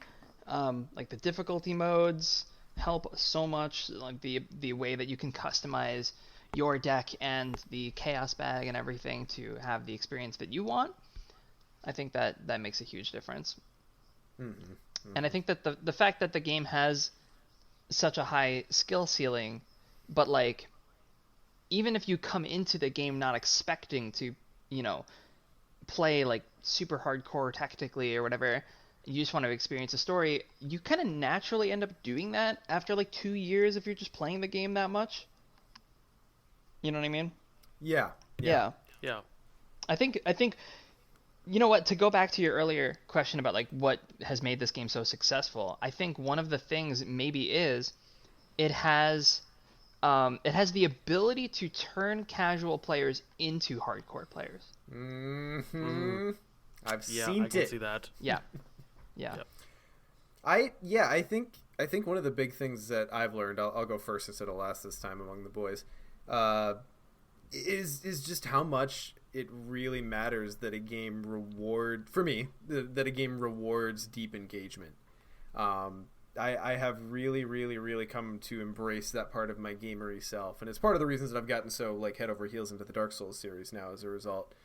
But just the idea that on its face, if you play through one campaign once, you get a really cool experience. You experience the story. Whatever happened in that campaign is canon for you, and if you remain casual with it, you still had a really great time. But if you're like me and you play through every campaign umpteen times, it's still fun. The variance with what approach you take with your player deck versus what path you take, and results you get, whether or not you make those decisions consciously or intentionally throughout the course of the scenarios, just like the different variants and the amount that the game rewards you for continuing to engage with it. That's just chef's kiss. That's tippy top for me. I'm trying to think of what I've learned. I think, oh man, the click economy. I learned about that. I was waiting for it. You're gonna trigger Sean. Oh, Scott. And I've learned how much I disagree with it. So. Hey, he brought it home. I've learned how much I really enjoy. I really enjoy communities around games. I think when I was playing all the competitive LCGs, I was playing them for the game, but it was like I had to play 3 or 4 different games to try and scratch the itch, and I didn't realize that itch was getting deep into one game and getting really deep into the community. And I kind of did that with Conquest, but that game also died, unfortunately. So, and yeah, I don't know. It's the people that makes this game the best part. Like if we didn't have a community like we did, would I still be playing Arkham? Probably. Would I be playing as often? No. So yeah, I think the community plays a huge part, for sure. Definitely. I mean, we've definitely brought that up a number of times, but it's 100% true. Like, it really is. Yep. Imagine, it's the people that make a cooperative game better. Right. Yeah. Oh my exactly. goodness. Right. Yeah. Well, 2 things here. One, after this episode is edited, we have to go back and count how many times we've Right. all said community. Take a shot every time someone says community. No. I mean, that's probably our. Yeah, and I can jump in with what I've learned because I've learned how to play a card game. There you go. You did it. This is my first card game. Yeah, no, this MJ, you hit on this. It's well balanced for everyone from casual on, and I mean we've hit the point here where I enjoy the game so much, and I've learned enough of it that it went from, hey Sean, can you please build me a deck, to now, hey guys, I think I designed a 4-player Gloria deck. Can you check it out? So yeah, it's great. Yeah. You know what? As developers, you've all done a great job making it very accessible for people of all skill levels. I'm glad that I'm really glad that that's the case. Yeah, it kind of reminds me, like, I play a lot of video games, so I'm gonna use a video game analogy. But one of my favorite games of last year was Hades, and I feel like Hades was pretty similar in that, like, you could be anyone, pick up Hades, play it for the first time, die, and love it, because it has smooth controls, it's got fun characters, it's got great art, blah blah blah blah blah. But if you're also really good at games and you pick up and play Hades for the first time, you see beyond all of that, and you see all the intricacies in the gameplay and in the systems and in the upgrades and in the role-playing game nature of it, and you see the potential beyond that, and that excites you. But like everyone in between still like enjoys the game. You know what I mean? And to a lesser extent, I think maybe Arkham was able to capture that same kind of idea.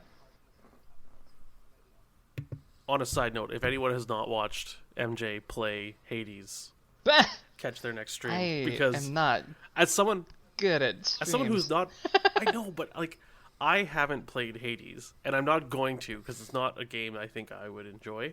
But holy crap, is that game entertaining to watch? Oh hell yeah! Wait until I get good internet and then stream it again. Well, the skill ceiling in that game, because I think we chatted about this on one of your streams, is the skill ceiling is so high, and you are very skilled at that game, so it's very interesting to watch. I am sure it'll be more interesting if it's not 2 frames per second. Because when I live stream stuff on my PC, that's how bad it is.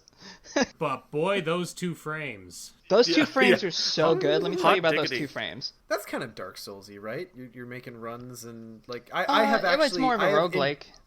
We're Okay, getting into right, tentacle time shit right now.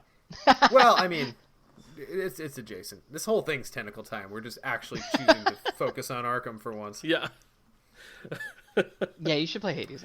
I have intentionally been kind of keeping myself in the dark from watching anyone because I really like the fresh experience on games that challenge. So I'm very, very excited to get into it now that I actually have a computer that can handle it. It's good. Yeah. Okay, so I guess one other thing I kind of wanted to ask, just in general, qualify it as you will, everyone. What's your favorite campaign thus far? Oh, well, that's difficult. Let's go with the Busters first. Justin, it's been a while since you've said anything. What's your favorite? You just missed all my. Oh, I stepped away. Damn it! I mean, I'll go first. I'll go first. I don't care. I like Carcosa. I do.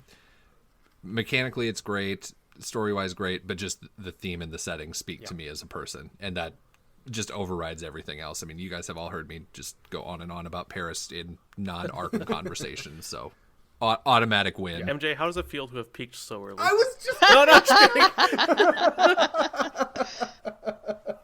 Yeah, it's all been downhill after their first album. Yeah. I hate those people, and I am one. Yeah. For me, for favorite campaign, I think I'm gonna separate this slightly because I don't think there's any one campaign that's 100% my favorite. I think Carcosa is still my favorite blind play because of that unreliable narrator. That just got me. Holy crap! What a great blind story. As far as biggest hits of like favorite individual scenarios, I think probably Dream Eaters. like a lot of those scenarios, I'm just like, I'm really excited to play them as individual games. But I think as far as mechanically, what I like the most, and because, I mean, this is going back to Iron Man and my love for competitiveness and, like, you know, really getting down to the nitty gritty, I think it's Forgotten Age is my favorite, like, one to plan out an expedition, if you will, into this campaign. Because there's so many things you have to think about, and especially there's so many, like the Explorer deck, and then the supplies, and then that giant, like, left hook of City of Archives, right? Like, it's just like... let's call it a haymaker. What, did something weird happen in that scenario? I don't know. just a bit. Spoiler alert. Yeah. So that campaign, I think, has been my favorite to really deep dive into the mechanics and plan out a deck and, like, picking cards and stuff like that for specific scenarios and how I'm going to upgrade because of just the ups and downs of it. Oh my god. Also, my favorite absolute shit kicking of a blind play too. Yes.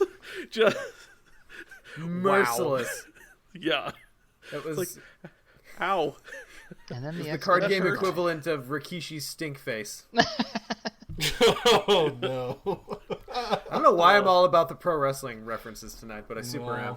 It's a thing. It's a mood, at least. Sean, what's your fave? Oh god, you know, I hate to be Carcosa guy, but I do have to pile on, like, overall, considering all parameters, Carcosa's still my favorite. Like, I still just enjoy the hell out of every scenario in that campaign. I've been able to get my daughter to play Arkham with me in the past few months, and that was one where every time we finished a scenario, I'm like, oh, okay, cool, yeah, you enjoyed that? Oh, wait till the next one. The next one's cool. and you just get to say that every time. Now, that's not to say that so many of the campaigns have so many good qualities. I really, really, really have made the biggest turnaround on TFA, and that probably coincided with my turnaround toward, like, I've said this before on the podcast, but, like, really getting into the Souls series and probably concurrent with Arkham has really changed my relationship with struggle in games. Make no mistake, I still get salty as hell. Y'all have seen it, but I managed to manage that in a different way than I have in the past. So really turning around on TFA has been a big thing. I love that campaign now. And I also really enjoyed the Dream Eaters cycle. It was a really cool thing. Probably the Dream side above the other one personally, but yeah. Ultimately Carcosa. It's still Carcosa, and that's not to say that new campaigns haven't been great, but oh man, that one just hit so many good points. Nick. Oh, Ian, you were ready. Sure. I'm the Nick now.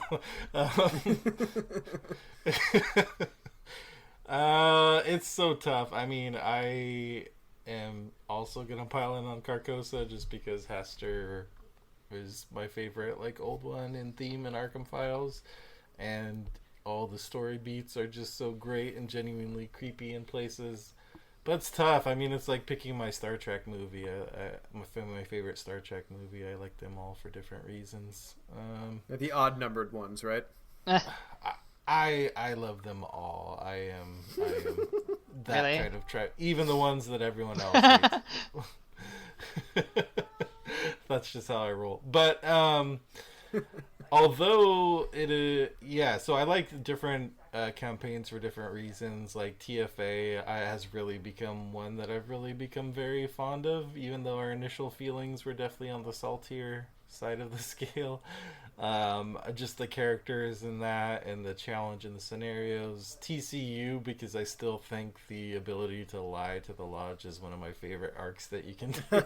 Yes, agree. It's so fun. Dream Eaters, because of the weaving narratives, of course. And Innsmouth isn't done yet, but man, this is just a very consistent cycle, and I'm really enjoying it. And we got vehicles finally, so that instantly bumps it up by about 50 points. It's the exact bump from having vehicles, so we'll see where it lands by the end of it. But yeah, the Innsmouth is up there as well for me so far. Can you believe we have so many campaigns? Like, I'm sitting here thinking about through all the different campaigns, and that's not even counting the standalones. No, it's not. That's going to be my next question, so think on it. Nick, how about you? I'd have to say that my favorite. God, it's so hard, and like I want to give you guys a hard time for all saying Carcosa, but you're also not wrong. I really, really love Carcosa, but I think like I'm gonna use the term. I'm gonna frame the term favorite campaign as the one right now. Which one would I be the most interested in playing? Sure. And it's kind of a tie between the Dream Eaters and Innsmouth.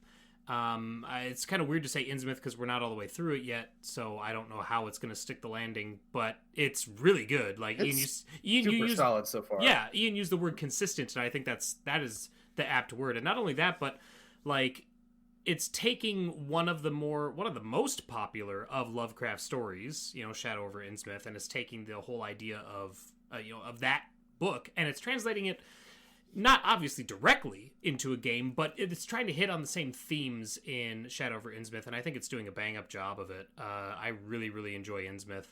But I also really, really enjoy the Dream Eaters, and that was... I don't think it's a surprise to any of our regular listeners to kind of know that I fell off of TCU a little bit. I still really enjoyed it all, but the fact that there's one scenario that I still, for the death of me, cannot remember, I know it's an overplayed joke, but it is true. I'm not making this up. And I don't think that's a failing of the scenario at all. It's just how I consumed TCU and when it came out, like where I was at in my life as far as everything going on in my home life, versus like the Dream Eaters. Like, oh my god, the 4 scenario campaign is perfect on its own. When you want more, you can smash them together and get the full narrative. And the whole idea of like, oh, half these people are trapped in the dream world and we gotta help them, but we don't know how to, so let's figure it out. Oh no, and now there's spiders! Like, oh, it's just so, I love it. It's so good.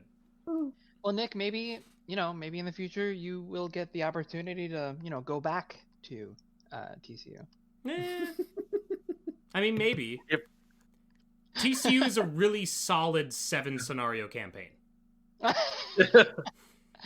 Well, wait, the prologue. Oh, you're right. So you're right. 8 scenarios. 7.5. Yeah, 8 with the prologue. Yeah. Jeremy, do you want to go next? Oh yeah, I mean, I guess I'm a little bit biased, so I'd say Innsmouth because I've been very involved with that one. So. But also, yeah, it does a lot of cool new things. We got new tokens in there that really, give it a different flavor, different perspective. And I do love the Shadow over Innsmouth story. It's my favorite Lovecraft story of all. So the whole setting just really pulls me in. And yeah, it's just, I think overall the scenarios are just very, very consistent, solid. And yeah, I can't wait for the rest of them to come out and see what people think of the entire campaign. Cannot wait. MJ, I believe you're last. That's tough. I choose a child. Sophie's choice. I think my favorite might have to be the one that comes after Innsmouth. No, I'm just kidding. You always I always do that. I'm not. No. I honestly think my favorite, for me, designing all the scenarios and stuff, the narrative is always like the first thing that pops into my head, the thing that's like the most memorable to me, the thing that's the most fun to like watch people react to. So Dream Eaters and Carcosa are like my 2 favorites for that reason. But I really do love all of them for different reasons. But like the Dream Eaters, I think it has such a different tone than the rest of them. It feels much more like a grand adventure, which I love. And at the time I was writing the Dream Eaters, I was also writing The Key and the Crescent. So there was some like bleed over between the two that that I didn't plan, that just kind of happened. But then there were enough differences that I injected into both of them that I just love going back and reading. Like, I love the Black Cat's dialogue in every scene that he's in. I feel like the Black Cat steals the show, honestly. He's so snarky. There's a moment where like Randolph is like, "Oh, it is one of the cats of Ulthar. How I have longed to speak with one of your kind again." And the Black Cat's like, "Sure." Yeah. Just like moves on. Yeah, sure. Yeah. Anyway, as I was saying, I just love, I love that campaign. I love the style of it. I love like how each of the scenarios are totally different. I love the endless staircase that Danny made that loops in on itself over and over again. Yes, the Mario 64 staircase. Yes, the Mario 64 staircase. There's so many little cool moments in the Dream Eaters that I really like. And I remember when we play tested it, Jeremy can attest to this, when we play tested it, I really loved the format of like 2 different groups actually playing in 2 different rooms. And like when they did the interlude, they would like come together and like do the interlude together. So they didn't actually know what was going on with the other group. So they were like actually, it was almost like Labyrinths of Lunacy, but like long form, you know what I mean? And I really love that format. I think if you haven't played the Dream Eaters yet and you've got like 4 to 8 people, like do that. It's so cool. And 12 to 18 hours. Yeah, right. Well. Oh wait, no, it's only 4 scenarios. Yeah, you can pound that out in an afternoon. Yeah. Depends on how many people you have. Yeah. That's something we've been discussing actually about how to run. How to do Iron Man. Yeah, and some people are saying like, what if we actually do that, right? Like one team sits on one end of the convention hall, one sits at the other, and then you just text each other, "Hey, you done? Yeah, okay," and then you meet up, right? And so you play the 4 scenarios. It's cool because then you don't know how well the other group is doing, and you have to like, yeah, do I play it selfish and like have the black cat tag along with me, or do I send the black cat with them because I think they might be having a rough time or whatever. It's even better when you're doing the blind play, but yeah. I think too. I mean, well, there's some people, and I think I'm in this camp where the spirit of Iron Man is you play all 8. So, I mean, and you just got to power through. But there's some awesome alternatives we have this year coming up. Yeah, we've got some cool ideas. For me, it would feel like cheating if our Iron Man was 5 hours. Yeah. Nick, we can barely finish an episode in 5 hours. Yeah, exactly. That's an episode. Big Kahuna in chat says you play the 4 scenario, but then you add 4 side scenarios to it. Well, the one that was mentioned that we haven't discussed this officially, so don't take this with any huge grain of salt. The one that I liked the most was you play through the side A, and with one other group's side B. So you play through that whole campaign like you just described, and then when you're done with those 4 scenarios, you find another group that's finished, and then you play side B for someone else's side A. Can we call that the Resident Evil 2 method? I mean, it's an apt comparison. All right, we have enough standalones to talk about it, and if anyone wants to throw in any fan design scenarios, feel free. Among the standalones, what ones do you guys tend to really enjoy, either on their own or throwing into a campaign? Maybe a different favorite for both. I would say for throwing into a campaign, I think now it is, God, I forget their official name because I always call them the Egypt scenarios. Guardians of the Abyss. Guardians of the Abyss. Yeah, I like those as side scenarios because playing them standalone, like that chaos bag is just, oh my God. Heinous, I think is the word you're looking for. A crime against humanity. Yeah, I mean, they're tough, right? Like, and that's, I enjoy tough scenarios. I enjoy them standalone too. Like, I think they bring a unique challenge, and I just need to, custom build a deck or just bring Jim, whatever, for those scenarios. I love them as a side scenario though, especially because both of them, I love putting both of them in, but also because each of them has consequences, right? Like, stuff can be taken to the abyss, and then you're like, oh, do I continue on with my normal scenario while, Milan is in the abyss or something, or do you go right into the second scenario? And the fact that you could die and end your campaign, I love.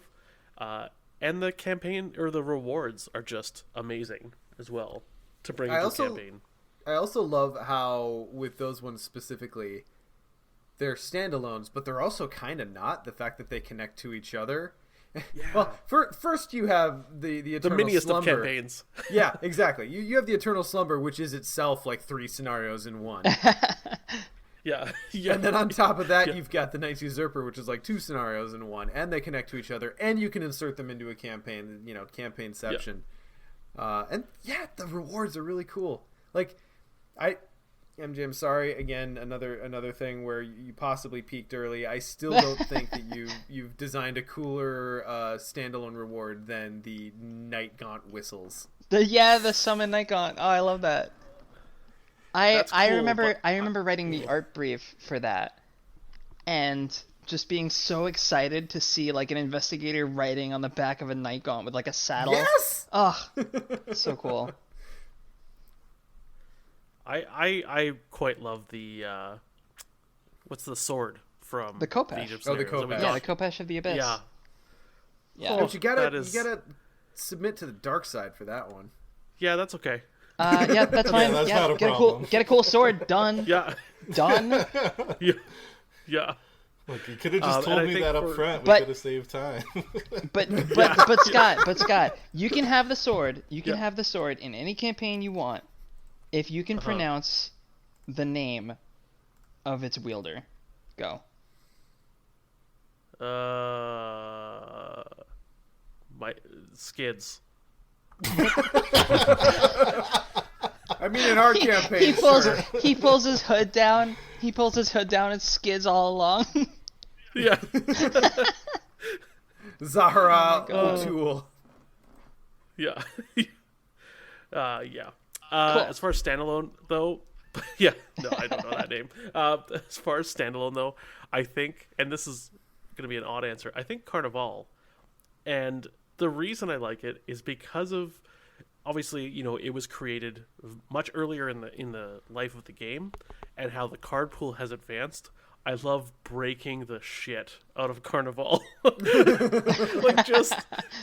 And I think that, like, once I got Patrice with Open Gate playing Carnival, and we got all three Innocent Revelers into the chapel before the first agenda flipped, and so, like, it kind of broke, because there was things that's like, well, if What's-Her-Nuts is here, and, like, I forget how it worked, but, like, there was the encounter cards, we were reading this, we're like, but that's not in play, like, how does this work? Does it just whiff? Like, it's not something you could ever do before Open Gate existed. And then, yeah, there's just a bunch of, like, movement tricks now that just break Carnival, and I love it for that reason. So it's like it's like the glitchy speed runs you see of video games, right? Yeah. Yeah, it's speed running with a glitch, and I love it. That's like one of my favorite lessons from speedruns is like embrace that. That's what Celeste did, and they like built a bunch of systems in Celeste for speedrunners to find and discover, and it just makes the game even more fun. Like, yeah, you can beat this in 3 moves. That's cool. It's cool that you were able to do that. It'd be bad if you could do it in every scenario, but not to overly inflate his ego, but I do have a very special place in my heart for Excelsior. Both as a standalone and as even an early insert into a campaign, because I feel like that one it's not as crushing as some of the other ones. It can get hard depending on what relic or what leads you draw. But I really like scenarios that give you kind of unconventional ways to deal with enemies. Don't get me wrong, I love blasting enemies in the face with whatever weapon or spell I happen to be able to play down. But I think it's a lot more interesting to be able to parlay or spend clues, or, you know, just all the different ways you have that's not bashing an enemy in the face to deal with enemies. And like the guests and the hotel staff and just like everything going on with the enemies in that scenario just tickles me. Closing the door on a hotel guest. It's very fun. I'm gonna move Sean's name over to the good list now. Yeah, if I ever meet the brilliant designer who made that scenario, I'm gonna give them a high five. A crisp high five. I mean, body checking the cops off the balcony was one of my favorite Arkham moments ever. Yeah, for sure. Well, I'll go ahead and answer next. I know I've said previously that Excelsior is my favorite, but that is starting to feel like a cop-out answer because of course I design. It doesn't have to be a cop-out answer. It doesn't have to be, but I have said it so many times that it's kind of like, yeah, of course I make the thing that I like to play. You know, of course I infuse the things I like specifically about Arkham into Excelsior. So I'm gonna exclude that from the list. Because I think the more. Oh, then is your favorite scenario me and you in the Wabasha Street Caves? That's one of my favorite Arkham-related memories. Like, holy cow! I just watched that video again just like maybe a month or two ago, and I was like, God, that's every so often I forget that we did that, and then I watch that. Right. And I'm like, we did a commercial advertisement. That's so super cool, and really really fun. But I think my favorite. When I think of standalones, I think of two different things. First, I think of like the experience playing it, and second, like for the first time, and second, I think of which one am I looking forward to inserting into campaigns. And the one that had the best experience playing it for the first time was probably Labyrinths of Lunacy. I was floored by that scenario. And unfortunately, that experience was so good, and it's super impossible to recreate that at the home table. Even though it has like multiple ways that you can approach it, like you can play it as its own kind of pseudo campaign with different investigators, you know, like where you can do each act group or each set, whatever, you know, the 3 different groups, which I think is really cool. But gosh, I mean, it was Gen Con. There were so many people there. And the fact that it was this entirely new way to play Arkham. And it was the first time that we got to see how Arkham would work with more than 4 players. And it was really, really exciting. I don't think I think that is an experience that will be hard to top when it comes to those special event, you know, standalone scenario type games. But that is a tough red dragon to chase, isn't it? Right. Well, yeah, that's exactly. Yeah, I mean, Labyrinths was really designed for that, like, blind play, epic multiplayer first time, and then you'll never get that experience ever again playthrough. Right. In going the through same way that like some of my favorite video games are that way too. Yeah. It's like I could go back and replay this game, but I already know the twists, so I'm not gonna. In going through and listening for clips, I went through and obviously listened really quickly to the reaction interview that we did with UMJ, like right afterward. Like we literally stopped playing and we're like, hey, let's go talk to MJ, and you could just hear it in our voices, and God, just such a pure gaming experience. That was such a good time. But as far as the one that I really look forward to including into scenarios, I guess I'm just a nostalgic guy because I still go back to Rougarou a lot. And even though it is like now, what scenarios are doing now are so beyond Rougarou, that was still just such an exciting scenario for me because it's like, okay, like we saw kind of what a campaign can do with Night of the Zealot. Granted, it was only 3 scenarios, but with Rougarou, it's like, okay, this is our first look at the game in a single encapsulated format. And that was the first time that I keep bringing it up, but when you flip over that card, or when you flip over a location and it says, if the investigators, you know, found a strange doll, do this. And it's like, wait, what? Like, what is that? How do we, you know, and it really kind of expanded that was the first scenario where we did that, right? Yeah. I'm pretty sure it was. Yeah. Yeah, because the next one after that was House Always Wins. Right. With the drinks. Yep. Mm-hmm. Yes. And that was really when I like started to realize how much room there is to play in the design of Arkham. And so now even to this day, and also you get to end, like you can walk away from that as a werewolf. Like that's just so cool. That you can walk away as a lichen. That was my thing. Like I remember at Arkham Knights when we got Rougarou and you know, took the little plastic sleeve off and started filing through the cards. I remember seeing that boon or that reward and just looking at it and going, wait, I could be a goddamned werewolf? Holy God. Yeah. Sign me up. It's moments like that I think I live for as a designer. Yeah. And like that I think this game does so well, where it's like, well, that's just cool. You know? Yeah. Yeah. I think we're Ian. Yeah. Ian. I think for it's so tough. I love the standalones because it allows you designers to get weird.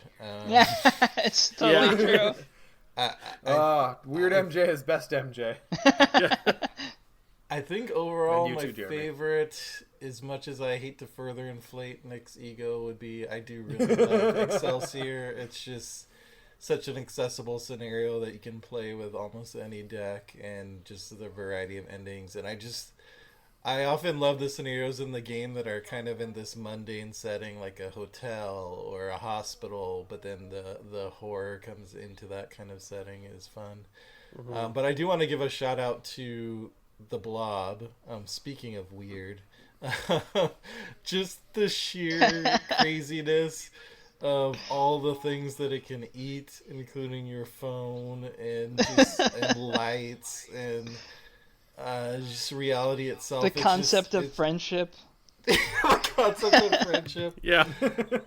And I mean, like, we talked earlier about what has made the game so successful, and I tried to speak to things I think everyone likes, but speaking to my own sensibility, I do like the weird stuff. Like, I do like when designers get weird, and the modern landscape of gaming and card games is great, and people have really learned so many lessons. But sometimes in other card games that I've come across, there's a tendency to just play it a little safe, I think, because people have learned how to streamline like game effects and what works and what doesn't. Sometimes there's a fear, I think, of like, we can't do this. This is too weird. Like, what are players gonna think? And I very much appreciate you, MJ, and the design team and everything that Arkham Horror has done to let that freak flag fly and do things like the Blob and Arkham Horror and like the unreliable narrator in Carcosa, like flipping over the actor agenda, and it's like mocking you and like those fourth wall breaks, but just also being willing to like take a risk and be playful, I guess, is something that I just really appreciate. And I think it's one of the things for me personally that has like really helped to put the hooks of this game into me. And so yeah, for that reason I wanted to shout out Blob, because I think that perfectly represents that kind of aspect of the game. And some really diverse and cool takeaways you can take from that scenario. Like, the oozling is amazing. The oozling. The pet oozling. Oh, it's so good. I love the oozling. Warning, do not feed under any circumstances. Yeah, just to piggyback off of Ian, I might as well do mine now, because mine's definitely Blob. With, like, Labyrinths coming in a close second. I think that the experience of going to Gen Con and, like, setting up Blob for everybody and, like, going to the easel and being like, okay, everyone, here's the Blob's health, and it's, like, 1,200 or some ridiculous number, and everyone just murmuring, like, what the what? That killed me. I had so much fun running that scenario. My voice was hoarse for, like, 3 days after that. But, like... That was involved. Oh, yeah. Like, it's... I mean, so, like, if you're running it... We play tested it with about 24 people, max, because that was as many as we could get, right? And, like, that required one dedicated event organizer. When we went to Gen Con, it was, like, 60 people was the smallest event. And I think the one on Sunday was 120 or something like that. It was double. Maybe it was even more. Huge. I don't remember. It was over 100, easily. And we were, like... not sure if it was even going to work at that player count, and thankfully it did. It worked just fine. In fact, like, every single group I think finished with like 5 minutes to spare or less, or in some cases like less than a minute to spare. I remember sitting there with my clock being like, oh my god, are they going to make it? But yeah, like the whole like 1950s B movie feel of that scenario and the presentation of it, I think all of the art in that's one of the few scenarios where every single piece, I think, except for like 2 maybe, were new pieces commissioned specifically for that scenario. So basically like the opposite of Guardians of the Abyss. And like it really showed. I thought like, I love that scenario. I could talk about that scenario for like an hour. That scenario is so much fun. I just remember Brad coming into work one day and being like, "I have an idea for an Arkham scenario," and I was like, "All right, hit me." And he's just like, "It's just a big blob." And I was like, "Yeah, okay." And then, like that was pretty much it. And I was like, "Okay, yeah, that's it. All right, great cool." chat. And then like 2 hours later, I was like, "I got it." It's just a big blob. And it just eats everything. Right. Because I was already like trying to think of like how to do next year's Gen Con at the time, you know what I mean? Like how to follow up Labyrinths. Yeah. Because we had done, with Lord of the Rings, we had done the 3 groups before. But we had never done like everyone. Like I wanted every single person, I think in my original draft, it was every single person at Gen Con over the course of the 4 days of Gen Con were fighting one big blob. And we eventually scrapped that and did what we actually did, which was like everyone at the one event, you know what I mean? Mm-hmm. And, which was the right thing to do. But like, I don't know, seeing that all come together at Gen Con and like watching everybody play and like, you know, communicating and doing teamwork the whole time, it was fantastic. Excellent. Jeremy, what's your favorite? Well, I could usually say War of the Elder Gods, but besides that, it's tough. There's a lot of great standalones. It's been very tough trying to design new ones to try to, follow up these amazing ones that have come before. I'd say just the one that really brought just unbelievably crazy moments for me personally would be playtesting the Blob. I remember just every time you draw that reality as a card, it's like... Yes. You have no idea what could happen. If you're playing blind, you have no idea. Literally almost anything. What's it going to say? I have no idea. So it's just amazing just to be able to play it those first few times and see what kind of crazy effect would come up. And when we play testing, we often play like 2 groups side by side. So sometimes one group would draw it, and they'd turn the lights off, and that'd affect the other group as well. And so I always remember that too. We're playing the game, and all of a sudden the lights go off. Like, what happened? Like, oh, the other group drew 3 alias, and the Blob ate the lights, so too bad. You had to play just like that too. So then you go being at Arkham Knights, that 2019 Arkham Knights, just being able to see that and experience it. Like, we had, I think, must have been over 100 players there, also playing the Blob at one time, and it's just such a phenomenal sight to see that many players sitting down playing one game together, and just that camaraderie that you have when you have one clear goal, just defeat the Blob. Everybody, we got to defeat the Blob. And yeah, it's cool to see that Arkham there could be a scenario that could hold 100 plus players, or really unlimited. Like to me, I never imagined that would be possible. Like you guys, after you said that Lord of the Rings did it was 12 players max, and like that's really cool and awesome. But the Blob, it just blew the lid off that. And so yeah, it's been really cool to be able to see players play that, and hopefully eventually we can get back to that. We can have Arkham Knights and see the Blob or War of the Elder Gods scenario happen where it's 100 plus players again. Yeah, so I'm cool. so sad that players didn't get to do the War of the Outer Gods at Gen Con, because that scenario, like Blob, was designed for that experience, If I have anything to say about it, the next time we're able to meet for Arkham Knights, we will be organizing Iron Man on Saturday and War of the Outer Gods on Sunday. Hell yeah. Nice. Oh, and I should say, like, Jeremy designed a Lord of the Rings scenario that does do the every group at the event is playing split to 3 groups. It's the Hunt for the Dreadnought, which if you haven't played is really, really fun, and it even features like a double oversized Dreadnought card, which is really cool. It's so awesome. Yeah. So yeah, I was very inspired by the Blob, obviously. Amazing scenario. So props to MJ and Brad. COTR celebrated its 1 millionth download recently, and I went back and some of my own involvement in some of the new stuff, and oh man, Lord of the Rings has never been so close to calling to me than it has been recently. When things calm down from our own backlog here, I'm probably gonna have to dive back in. That one Contract, Sean. Contracts are great. Yeah. Oh yeah, no, it's a whole new world. So good. Contracts are. Sean, have I told you about my personal Lord and Savior solo Gwaihir deck? Because that is ridiculous, and I'm insulted that you even brought it up. amazing. Amazing. Huh. Anyway. I'll have to explore this. Yes, I will tell you all about it later. You piqued my interest, even. You just go here, Grey Wander, and then you play Radagast ally, and then everything in your deck is a bird. Birds. Fantastic. Speaking of animal-ridden things, Justin, you're the only one yet to go for standalones, and I know where you're going. I mean, that's the easiest answer you're going to get all night. I mean, you put dogs in Arkham Horror. Yes, please. And I'm a person who has had professional pictures of my dogs taken, so hell yeah. Give me dogs in my game. Yeah, I mean, it's a great scenario anyway, but it does really speak to those two interests for me.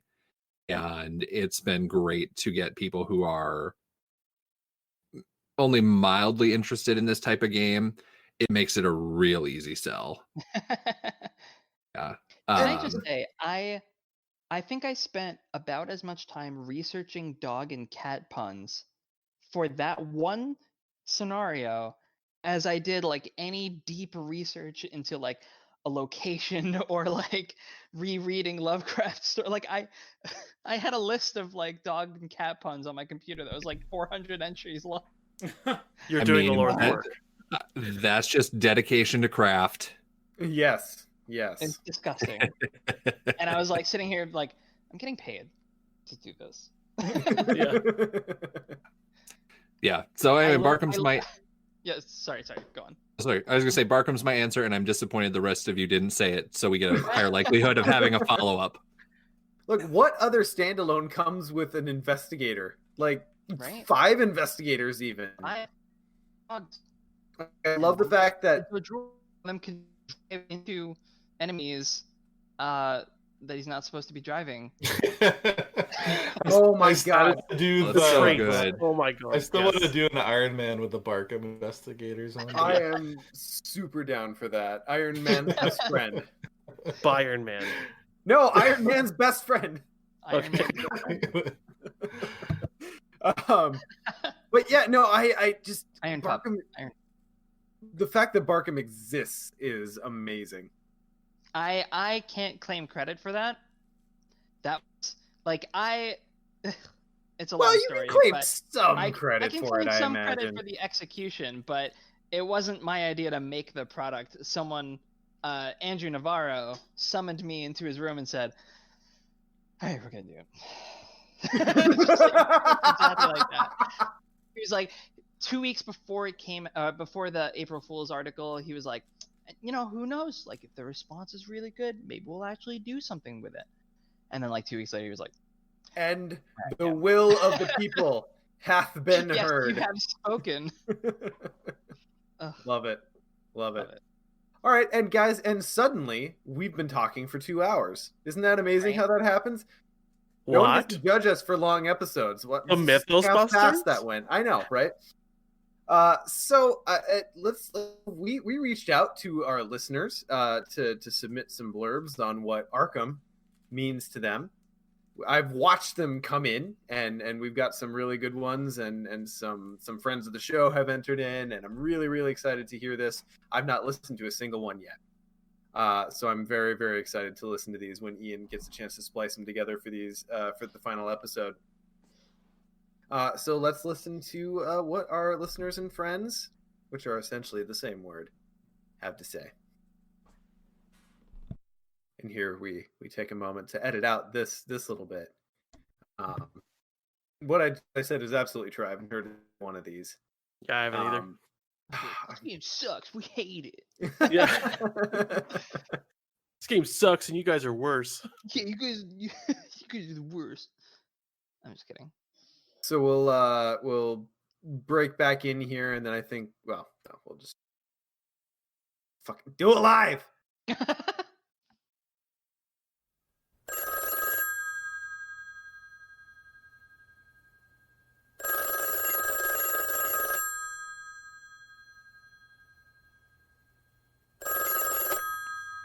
Hi, Peter.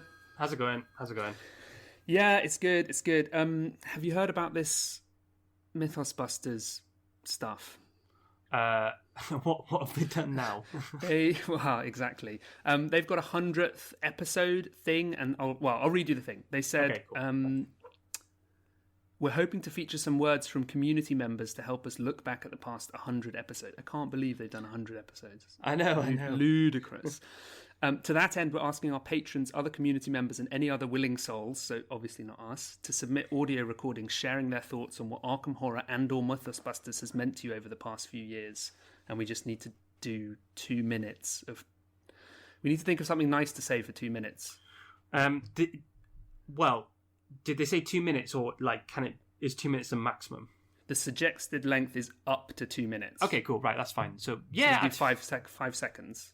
Yeah. Yeah. Can we fill 30 seconds? I reckon we can manage something. I think once you... Yeah. It should be all right. I think we can get a 30 seconds out of it.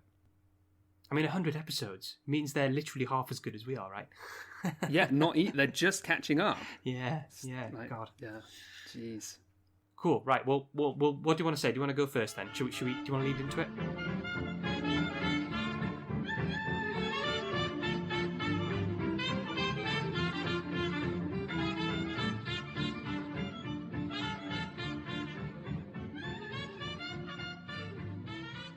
Hello, you're listening to Drawn to the Flame, and this is a very special shout out to our best friends, those super guys over at Mythos Busters. What a great cast! Congratulations! 100 episodes is a fantastic achievement. They've done so well. Really proud. They're like the boys that could, and they've really put in good effort with their amazing thoughts about this game, Arkham Horror, the card game. The living card game. Thanks, Peter. Thank you, Mythos Busters.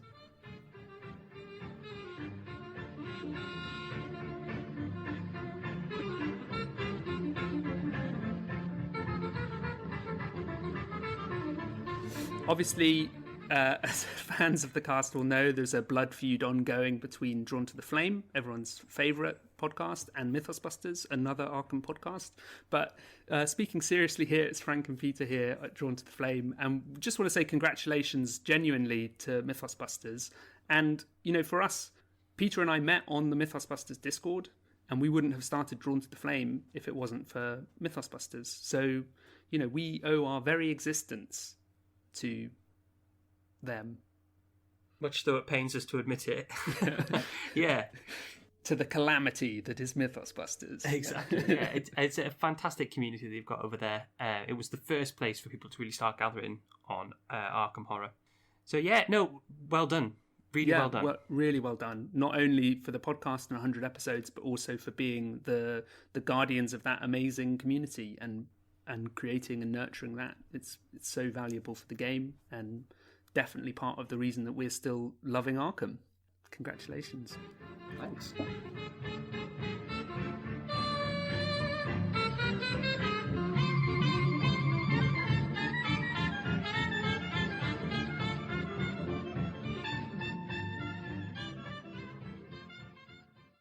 Hey Mythos Busters, this is Jesse, known as the Black Horror on the Discord chat, and I want to tell you what the Mythos Busters Discord and community means to me. First of all, the Mythos Busters Discord is home to some of the smartest, wittiest, most talented people of any community. It's one of the first places where I've met so many people with similar interests and experiences as myself, some of which can be pretty obscure. Whether you enjoy chatting about Arkham Horror, or you're into cooking, literature, politics, or even other games, there are places for you to find people with similar interests there. On a personal note, I have an autoimmune disease and have been quarantined for nearly 3.5 years, which was very difficult, especially in the beginning, as I'm sure now everyone understands. But I found solace in the Mythos Busters Discord, which helped me stay connected to and meet new people, and was truly instrumental in helping me to keep my sanity. Through the Discord and the different Mythos Busters events, I met my Forever D&D group, who are also some of my best friends now, as well as everyone I now play Arkham Horror with. That's why I am a proud patron of the podcast and do whatever I can to support you guys. Thank you for all you do and making this community possible, and just keep being yourselves. Thank you. I'm going to do my best to keep this short and simple. This is Josh, head cultist and official notifier of the next of kin here in the Mythos Busters offices. I really just wanted to thank you guys for fostering an awesome community, keeping the Discord open and active, and encouraging people to participate, helping grow not just the game, but the entire Arkham line with Fantasy Flight, and just getting us out there and meeting new people and finding other gamers. You guys have been awesome, and the community that you have helped to create has been awesome. So thank you, congratulations on 100 episodes, and here's to 100 more. Hey Mythos Busters, Wandering Took here. Happy 100th episode. Let me start with what Arkham Horror has meant to me. A couple of years ago, I had the opportunity to meet Matt Newman, or I just walked straight up to him and said, "Hey man, I'm Mike, nice to meet you. Thank you for creating a game that my wife will actually sit down and play with me." He laughed, shot back with, "Well, couples that slay together stay together." When you think about how long we've been slaying together, we're coming up on 5 years of Arkham content now. That's a lot of bonding. Whether we're getting battered beyond the reaches of time and space, or trying in vain to hide a bloody knife in the Excelsior Hotel, sharing those experiences, the strategizing, the theory crafting, the storytelling, and I'm realizing now that it's been a bigger part of our relationship than I at first realized. As for Mythos Busters, it has been a fun ride, guys. I met a few of you before through the absolutely amazing Lord of the Rings community. Back then, we thought that community was a unicorn, but you've somehow managed to retain everything that was good about it. The friendliness, the openness, the cool swag, the fanboy squealing, and even the impromptu singing, although that mostly was and still is Sean. Even as the size of this community has dwarfed its predecessors. So I have to hand it to you guys. You've done an amazing job keeping it all going, while still managing to be consistently entertaining, week after week. I mean, really as a whole, the Arkham community has some of the most dedicated content producers that I've ever seen, and you guys have done well in paving the way. I'm looking forward to future Arkham Nights. I'm looking forward to BusterCon, where I hope to get a chance to meet the rest of you. Thanks, everyone. Sincerely, your Numenorian flood consultant. Hey, Busters. Gorfax from the LCG subreddit. First off, congratulations on the big hundo. I don't think anyone expected less, but I don't think anyone could have anticipated the kind of growth and reach that your show has found. I want to thank you, sincerely, for being such a positive force, not just in the Arkham Horror community, but in tabletop and board gaming as a whole. There are a lot of barriers to entry, a lot of stigmas throughout the hobby, and there have been from the get-go. Time and time again, the community you've helped build here cuts through that like a knife.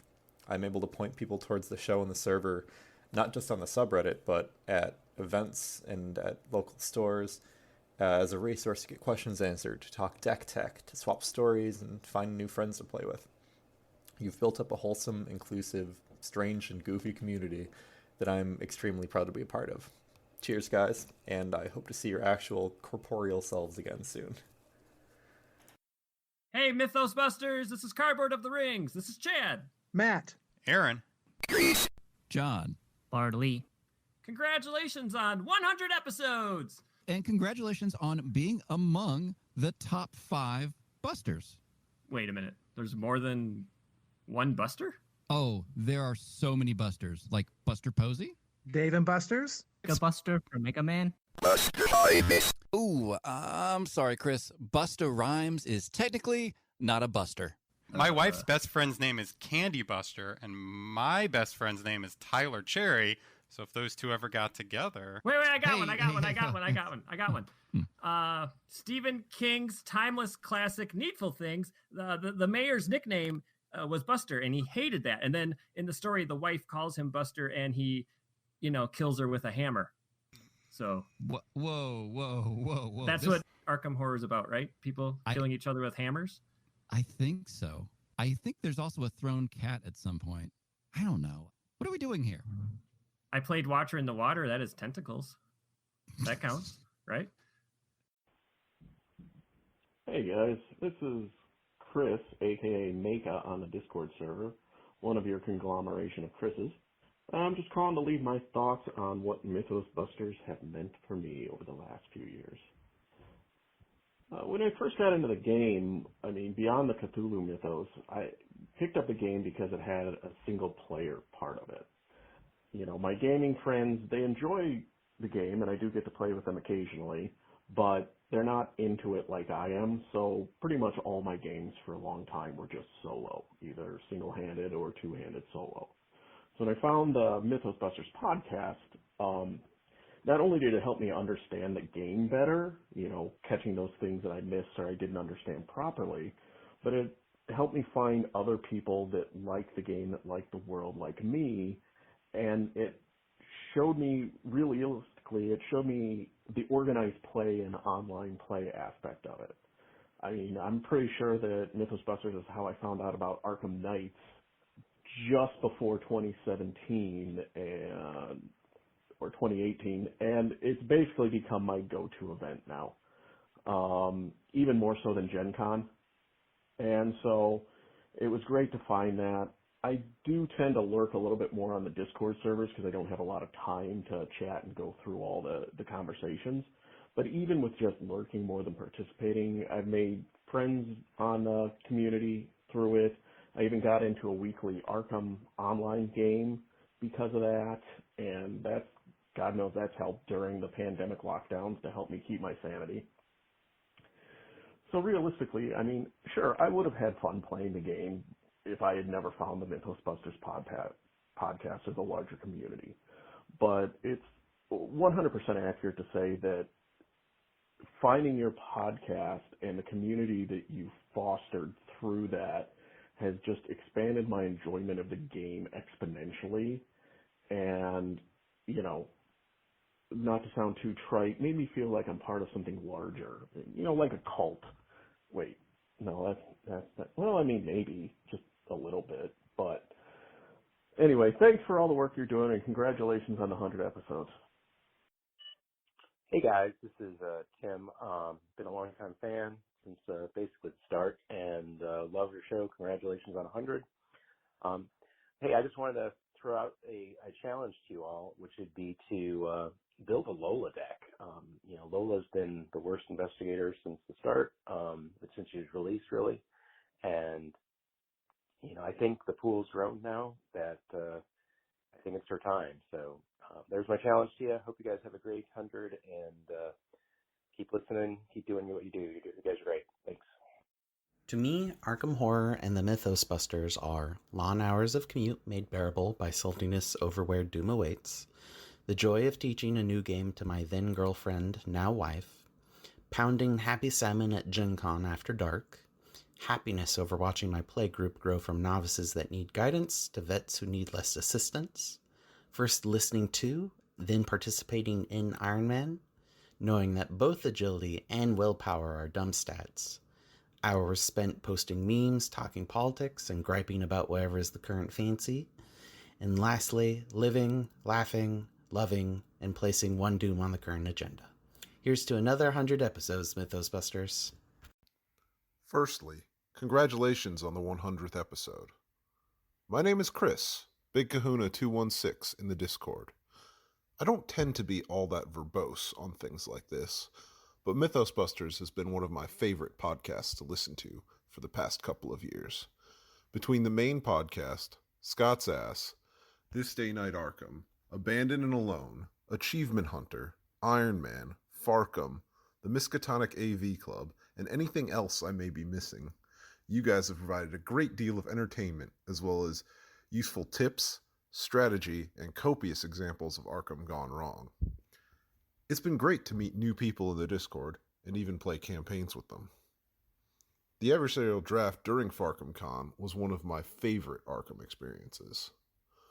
So let me say thanks, and out of the chaos bag I give you guys an elder sign. I hope in the future to meet you all in person and maybe even play a scenario or two with you. Hey, Mythos Busters. This is Egoich from Los Archivos de Arkham in Spain. Just wanted to send you a message to congratulate you for the milestone. 100 episodes is huge. and also to thank you for all the work that you've been doing all these 3 years. It's amazing. We just finished recording one of the episodes for Los Archivos de Arkham. I have here with me David and Pepe. Hi. How are Hello. you? And we also that's have... it, really. That's it, really. Yeah. And congratulations to the team. Yes. Yeah. And we have here, because we just did an interview, we just had an interview with Vase Odin from Twisted Tentacle Inn. Hey, Mythos Busters, your show is la hostia. That's it. You need a dictionary for that. Well, thanks for everything again and for many years to come. Sí, la verdad es que hacéis un trabajo exquisito y a ver si os podemos entrevistar en algún momento. Yeah, you need to come one day. Yeah. Thank you. Bye. I started listening to the cast in late 2017 when I was on paternity leave with my daughter. Walking around the neighborhood with a stroller trying to get my daughter to sleep, I started listening to the podcast. I really appreciated the game content discussion, the laid-back tone of the cast, and the great recommendations that you passed on in Tentacle Time. Your conversations about the game increased my own enjoyment of it, and I began to appreciate the depth of deck building that Arkham has to offer.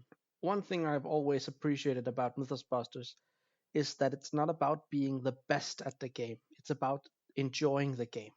Mythos Busters has never been about infinite combos or breaking the game, but about sharing your passion for MJ's creation with us. Later, I started watching TNA on Twitch, and as someone who plays more or less exclusively solo, it's so rewarding to see how you play and learn some new tricks. I'm always happy to enjoy your content, but my favorite thing about Mythos Busters is the community you've built around the show. Your Discord is a fantastic digital pub where you can pop in and have amazing conversation with people from all around the world about the game, about the podcast, politics, games, cooking, exercise. And though the Discord is fantastic, my favorite memories about the podcast is certainly the times I've had the privilege to hang out with you guys in real life and discover that you are as friendly in real life as you are on air. I've had the privilege to sing karaoke with Sean in Roseville, eat vampire tacos with Sean, Nick, and Ian in Indianapolis, and get drunk in Findemont with Scott in Calgary. And it's absolutely fantastic that you can have these experiences based on a podcast about a nerdy card game. I am so proud and happy to call each of you my friend, and I hope you'll be around for another 100 episodes at least. Keep up the good work, guys. Happy 100th episode. Cheers from Modendal. And we'll start in the same order. Nate, Man from Lang, Base, and the Jester of the Abyss. Bringing up the butt. Whoa. You telling me that I'm inappropriate? Yes. It's better than appropriate. It's inappropriate. Hey, Cameron's got some Canadian stuff to do, so we can just speed this along. Yeah, I'm going to record my Pit of Despair playthrough. So. See? I was literally correct. Which I think is like episode 360 for me, so... that just comes full circle right there. Welcome to 2017 Mythos Busters. Damn. Do I just say hello? That seems weird. Seems weird to say hello into the void sometimes. What's up, Mythos Busters? You know, like do it real cheesy. What's up, do Mythos it real Busters? Hype. What's that? Great old ones came. What's that? I'm just gonna use that. Yeah. From the Pit of Despair. With that. Maybe we could just be like, "Hey, Mythos Busters, you suck." What is Arkham? What has Mythos Busters meant to us for the last 3 years? Well, we really enjoy watching the blood feud that you and Drawn to the Flame have, fighting for spot 2 and 3, for spots 2 and 3 in the best podcast world. Yeah, I mean, Drawn to the Flame and Mythos Busters are probably my 5th and 6th favorite of my top 4. So, no, I love them. I guess Mythos Busters and Arkham to me just mean fun and community. What about you guys? Yes, what you said. Vase. I thought Man from Lang was going next. For me, it's like you said, community for me has been the biggest thing for the last 3 years. And the Mythos Busters, they're pretty much the embodiment of that. They brought the community together. You know, they always have these events going. And Arkham Con was kind of like the pinnacle of that, you know. It's been an amazing 3 years. So happy for you guys. You guys rock. Keep going, man. What you're doing is awesome. Arkham for me has meant the friendships that I have made along the way, and it has been fantastic to get together with the community that the Mythos Busters have assembled and sit down at Arkham Nights and play some games with the members of the Mythos Busters and just hang out and enjoy the community. Yeah, I mean, I double the comments that have been said, and I tell you, the first time I got a cease and desist for stalking the Mythos Busters, I remember because they were like, hey, Ian's an important person, you can't follow him around, and Nicholas Scott Corey is like famous, so like we're gonna throw you in jail. But like over the years, it's been worth the trials and tribulations of doing so. No, I mean, obviously Arkham has meant a lot to all of us. We started this podcast and we're able to hang out. We were able to listen to the other great podcasts, of course, Mythos Busters being one that we're celebrating now. Like everybody said, thank you so much for all you do. It wouldn't be the same community without your podcast and your passion for the game. And we look forward to years of more content to come. Oh, friends. I knew I could rely on you to be flattering and cutting within the same breath. That was a joy to listen to, I'm sure. Look, time. I think in doing a podcast and some of the weird editing things that have to happen, I can pretty much like cross time travel off of my bucket list because tenses just get weird. Someone's linking Scott Pilgrim music in the chat. Gorfax, and that makes me so very happy. So guys, we've promised people trivia and a party stream after this. So much as it pains me to like say, hey, let's wrap this up. Unfortunately, we do have to wrap this up. So let's take a whip around the table, and everyone can take a minute and just say whatever they want about Arkham and be reflective and mushy or funny and dismissive as you want to be. Let's start with our beloved devs. Jeremy, you want to lead us off? Sure. Yeah, I guess this past year, Collapse has been very difficult for everybody. So Arkham has grown tremendously in that time, which I think we're all very grateful for. It's been amazing to see that this game is, I mean, with the pandemic going on, is pretty amazing game to have out there to be able to play by yourself if you don't have anybody else to play with. So it's been kind of bittersweet this past year to be a part of this community where so many new players have come in. I think I saw a poll recently where like 30% of the replies were people that have come in the game within the past year alone. Just like 30%. That's pretty amazing for a game that's been out 4.5 years now. That is crazy. That is so amazing. Yeah, game's been growing phenomenally. So yeah, I'm very grateful to be a part of it. It is just truly amazing game, amazing community, and really, really can't wait for the day we can all finally sit back down at a table across from each other and play games again, and especially Arkham Nights. It is a truly amazing event that I really miss having this year, and really, really hopefully comes back as soon as possible. We can back to those days where we can really just sit down and have a great time with each other and have a beer. Oh, I miss it so much. Yes, and thank you, Jeremy, for your participation as a playtester and as I'm sure as a confidant before you became a full developer. And yeah, just thank you. Yeah, it's been a hell of a ride. It's been very great having this vantage point from on the inside. It's always been a dream of mine to be a designer one day, and so yeah, to be a part of a game like this is really a dream come true. It's been phenomenal. So thanks for having me on. Hell yeah. It's a special thing, man. MJ, how about you? Oh God, this year. I mean, honestly, like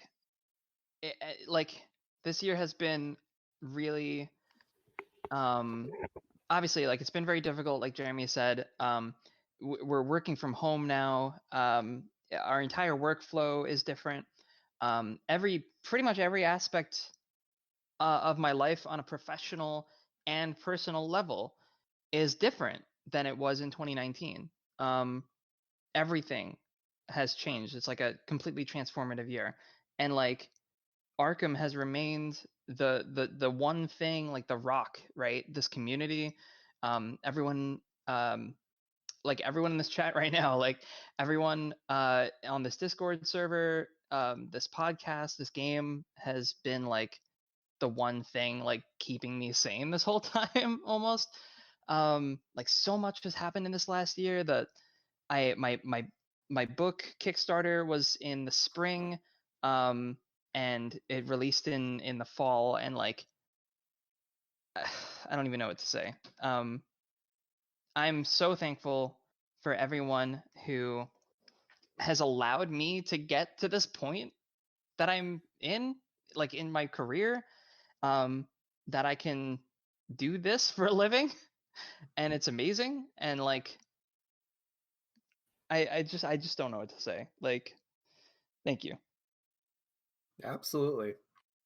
And thank you, MJ. I think your personal touch in this game is felt stem to stern, between the design and the references and just the general sensibilities. I think a big part about how the game just feels is directly attributable to you, and it's such a wonderful thing. So thank you for Thank your you. work. Thank you. Oh, and I should say, stick around because the shit we're working on now. Oh my goodness. But wait, there's But wait, more. there's more. Yeah, I can't, obviously I can't tell you. I don't have any spoilers to show you. I don't have anything that I can like, any evidence that I can point to. But we're 20 minutes away from a tweet that might, expand a little bit. Oh on, yeah, it is almost midnight. God Yeah, damn it, yeah, MJ. the normal kind of thing. Well, actually, all right. So I should say I can You're a say this. career tease. I MJ. can say I am what I am. I can say this. Stay tuned to our webpage and our social media next Thursday. Right. Ooh. I'm there. And for anyone who's listening to this episode, that is going to be Thursday, the March 4th. 4th of March. Yes. The one. Yeah. Fantastic. I hope you like tarot cards. I've been known to play a few. Again with the tease. All right. Let's move through the busters. Justin, how about you? I got sidetracked by all the nice thoughts. What was the question? Oh, just wrap it up however you want to wrap it up. Final thoughts. Oh, well then that's easy because it ties into a lot of what MJ and Jeremy were saying, and I'm going to talk about community. Right. This last year has been weird, and I didn't necessarily realize quite how big of an impact the game could have on people and the community around it could have. And then through FarcomCon and the feedback came in, and man, and March to Madness first. Yeah, I mean, and that was a fun thing to do. Some of the messages we got from FarcomCon about how much this game means to people, and and it's a way for them through even the online convention to connect. It's just nice to know that there is a bastion like that for people to go to, even in a year like this. So, I mean, thanks to both MJ and Jeremy for all making such a fun, versatile game that draws people in. That's what it does. It's not just fun to play. It draws people in. And yeah, I look forward to seeing what's next now that it's been oversold and overpromised. You got me. That's what I do. Yeah, and thanks to you, Justin, for like really. I know we talked about it at the time, but I think it bears mentioning again since we're coming up on that season. That you really were the driving force behind the logistical component, which, let's be frank, was the most important and complex component to FarcomCon. and it very, very, very likely would not have been a thing without your work. So just thank you so much for your contributions to the podcast and as a result the community. Well, thank you. And because you did mention the March to Madness, everybody get ready because we're going to do it again, and it's going to be even better. Woo!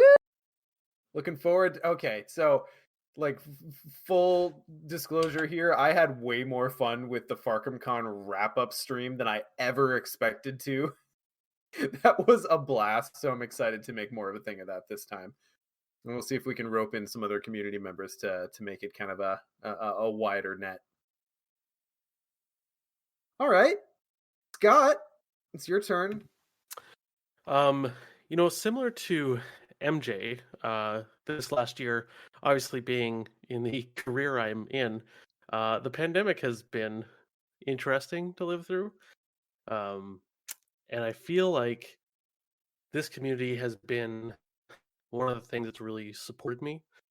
And honestly, it's just been like 3 a.m. in the middle of a shift, and I can just jump on and chat with people. And even that, like the friendships I have with people around the world because of this game, like that is what Arkham really means to me. It's the people that I've come to know and love. So yeah, it just, man. And then also to the people who are our fans and our listeners, our patrons, like just it boggles my mind that people like listening to the crap that we put out. And I don't mean that, I mean that in a funny way. Like obviously we put effort into it, but just the fact that, people support us and they like us and they want us to do more. It drives me to do more. And I just want to make better things over and over and over again for those people. So thank you everyone for listening and supporting us. And yeah, I can't wait to be back in person playing with you guys again. Yeah, for real, man. And Scott, thank you for being the workhorse of the host of the podcast. Everyone contributes their parts, but no one is quicker in the background to be like, yeah, I'll fucking take that. Like when I was going through some personal things around the time we were starting up the musical episode, and everyone got busy. Life is busy. It's crazy. And like Scott was like, I will fucking do this. And you know what? We did it, and it was mostly Scott's baby. We all contributed, but like again, no one jumps up faster to do something for the podcast than Scott does, and I just appreciate that about you, man. So thank you for your work. I will say about the musical episode, in the editing part of that is my wife and kids were out of town, and I was like, I had 2 days to myself, and I was like, I need to finish it now or it's not going to get finished. And I spent 2 12-hour shifts, I'm calling them shifts, in front of my computer finishing that episode. Like 24 hours of work. And I just remember finishing it, and I sent it to you guys, and I was like, oh my God, I need to just go to my living room or something. I need to get away from my computer. But that was one of the best, as much work as it was that. Oh man, that is yielded bountiful fruit. It might be my favorite thing I've worked on. So, and all right, well, we'll get to me. But thank you, Scott, and your efforts are very much appreciated. I think we're to Nick. Gosh. Yeah, we can skip him. Yeah. Who? No. I'm getting killed in my next D&D session. Yeah, there really isn't. I struggle to add more to what has been said, because everything that has been said already is 100% the most important thing. The community, the listeners, the patrons, everybody involved, MJ and Jeremy and everyone involved at FFG to create this thing. I'm not as active on the Mythos Busters Discord because, frankly, the channels move too fast for me to stay on top of. There's too many people talking too many things, and I just can't. I try and be a part of some conversations here and there, but unless I'm tagged, I have a really hard time doing it. And so it's easy for me to kind of lose sight of the scope that has become the Arkham community, of the breadth of this community. And that, I think, is, again, why I go back to Arkham Knights being such an integral and important part of my Arkham experience. Kind of being the linchpin that holds together, Arkham for me in general is Arkham Knights. And the fact that we didn't have it this last year in its traditional format is so heartbreaking. But thank you to everybody. Thank you, like I said, everyone at FFG that is involved with this game, and others that we love, everyone listening to the podcast. Thank you so much. Everyone who supports the podcast, thank you infinitely. The fact that you guys enjoy this type of stuff so much is still, like Scott said, it's mind-boggling. And thank you to my fellow Busters, all four of you guys, for everything that we've built. And I'm excited for I'm gonna do the cliche thing and say here's to the next 100 episodes. I'll drink to that. Just 100? Well, let's get there first. All right, let's not get ahead of ourselves. Dude. We're not even done with the first 100 yet. And thank you, Nick, for your participation. I think you bring a very distinct and unique perspective, and are always willing to be silly and ridiculous on the podcast, and that's very much appreciated. And I'll make it about me for a quick second, but you have been my oldest and most steadfast card gaming friend, and there is never a game that I can't be like, hey, I want to try this, and Nick will be like, yeah, okay. And face. Well, and also, Excelsior is a pretty all right scenario. Ha! I hear it's someone's favorite. So thank you. Ian? People have captured a lot of my thoughts, but I guess what I'll add is, even though it has been 100 episodes and quite a few years since the game debuted, it doesn't feel like there's any slowing down that's happening for the podcast or the game. It just feels like it keeps accelerating over time, which is a good thing. And I can imagine, I don't think this podcast or game going away anytime soon. At least as long as there's no asteroids crashing to the Earth or anything like that, which I won't take off my bingo card yet, but still might happen. But I just appreciate, over the past few, obviously, as everyone has said, the past year has been crazy, but just the past few years, just life throws a lot of changes at you. I've moved several podcasts, had another kid, just so many things, and it's nice having a game and a community that's shown along the way, and I always know it's going to be there. And even times when I've had to be, away for the game for a few weeks, it's the kind of game where I can just, I'm an old friend, where I can hop right back into it, almost like I didn't miss anything, which is nice, because sometimes games, if you're away for a long time, you feel like it's really hard to get going again. But I never feel that with Arkham. I can just sit down and play it right away, and just feel like I picked up wherever I last left off. And as far as the podcast itself goes, I just appreciate that. I think almost from the very first whenever you're starting a new kind of podcast or endeavor, I've been on several podcasts over the course of my life. You're always wondering how that interaction of personalities is going to go, and I just feel like shout out to my fellow Busters, because I feel like from the very beginning we just kind of, I didn't really feel like there's a settling in period. We just kind of got it right away in terms of interacting with each other. And I'm a big believer in found family, and I think we're definitely have become a family to each other, and the wider community itself is something that I can always count on to turn to for discussion or just or whatever the case may be on any given day. But just those little things are important, I think. So shout out to the game, shout out to the designers, MJ and Jeremy, shout out to my fellow podcast hosts, and to all our listeners and to our patrons, for sure.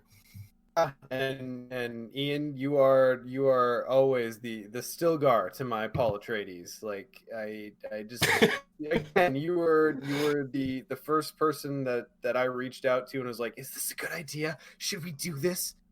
And you didn't stop me. Mm-mm. And you also that was came my up first with... mistake. All your fault. And you also came up with a bomb ass title for the podcast that I still like. Yeah, I just still just like, yeah, that's an awesome name. And you despite the fact that sometimes you talk about being edgy or kind of dealing with anxiety, you are like the fucking even keel of this dynamic. I don't know if you know that, but you are. So again, just being just that even keel and being able to just dive in and do something like make the consternation on the constellation for the most part. We all helped in our own way, but that was definitely a primarily Ian driven project, and it came out so well, and I'm so proud of what we did with that. And I think that just exemplifies your contribution. So I really appreciate what you do. So thank you for your work. Oh boy, what remains to be said? I am enough alcohol in that this is dangerous. So I think for me it just comes down to this podcast has really reminded me what it is to work on something with passion. I'm sure many people out there, I have a job that I enjoy and I make a living off it, but it doesn't necessarily speak to me on a personal level. And getting involved in a community like this, and it was a little bit this way in Lord of the Rings, but I feel it's so much more in the Arkham community. To be able to work on something that I really, really care about. And make no mistake, like a lot of what we do up here is just fucking around and having fun, but so much of it is actually kind of unsexy work. But it's work that we gladly do because it is so goddamn rewarding to engage with and I guess kind of serve essentially this community that's sprung up around this game. So thank you to everyone who shows up to our stuff and comments, and particularly to our patrons who actually throw substantial monetary support at us so that we can do cool things that we wouldn't be able to do otherwise. That's just so infinitely valuable.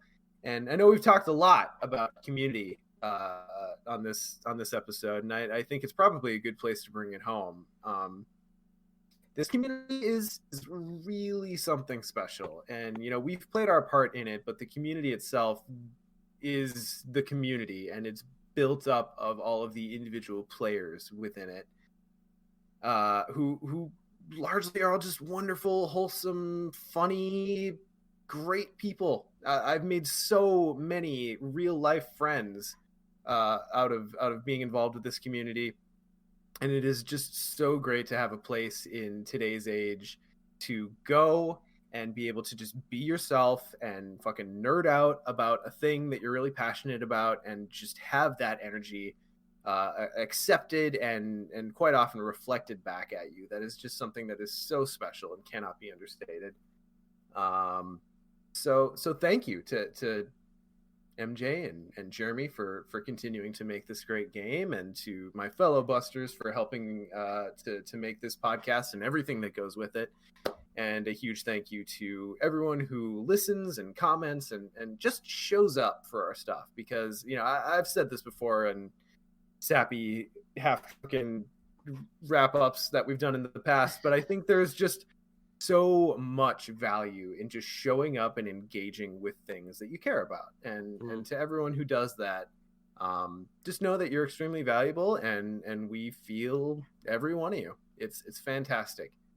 So to everyone who has a drink nearby, I propose a toast to the Arkham Horror community. Here's to 100 more episodes. You're all awesome. Clink, clink. Cheers my microphone. There we go. All right. Well, on behalf of the Mythos Busters, thank you for joining us for episode 100. We will see you guys next time on 101.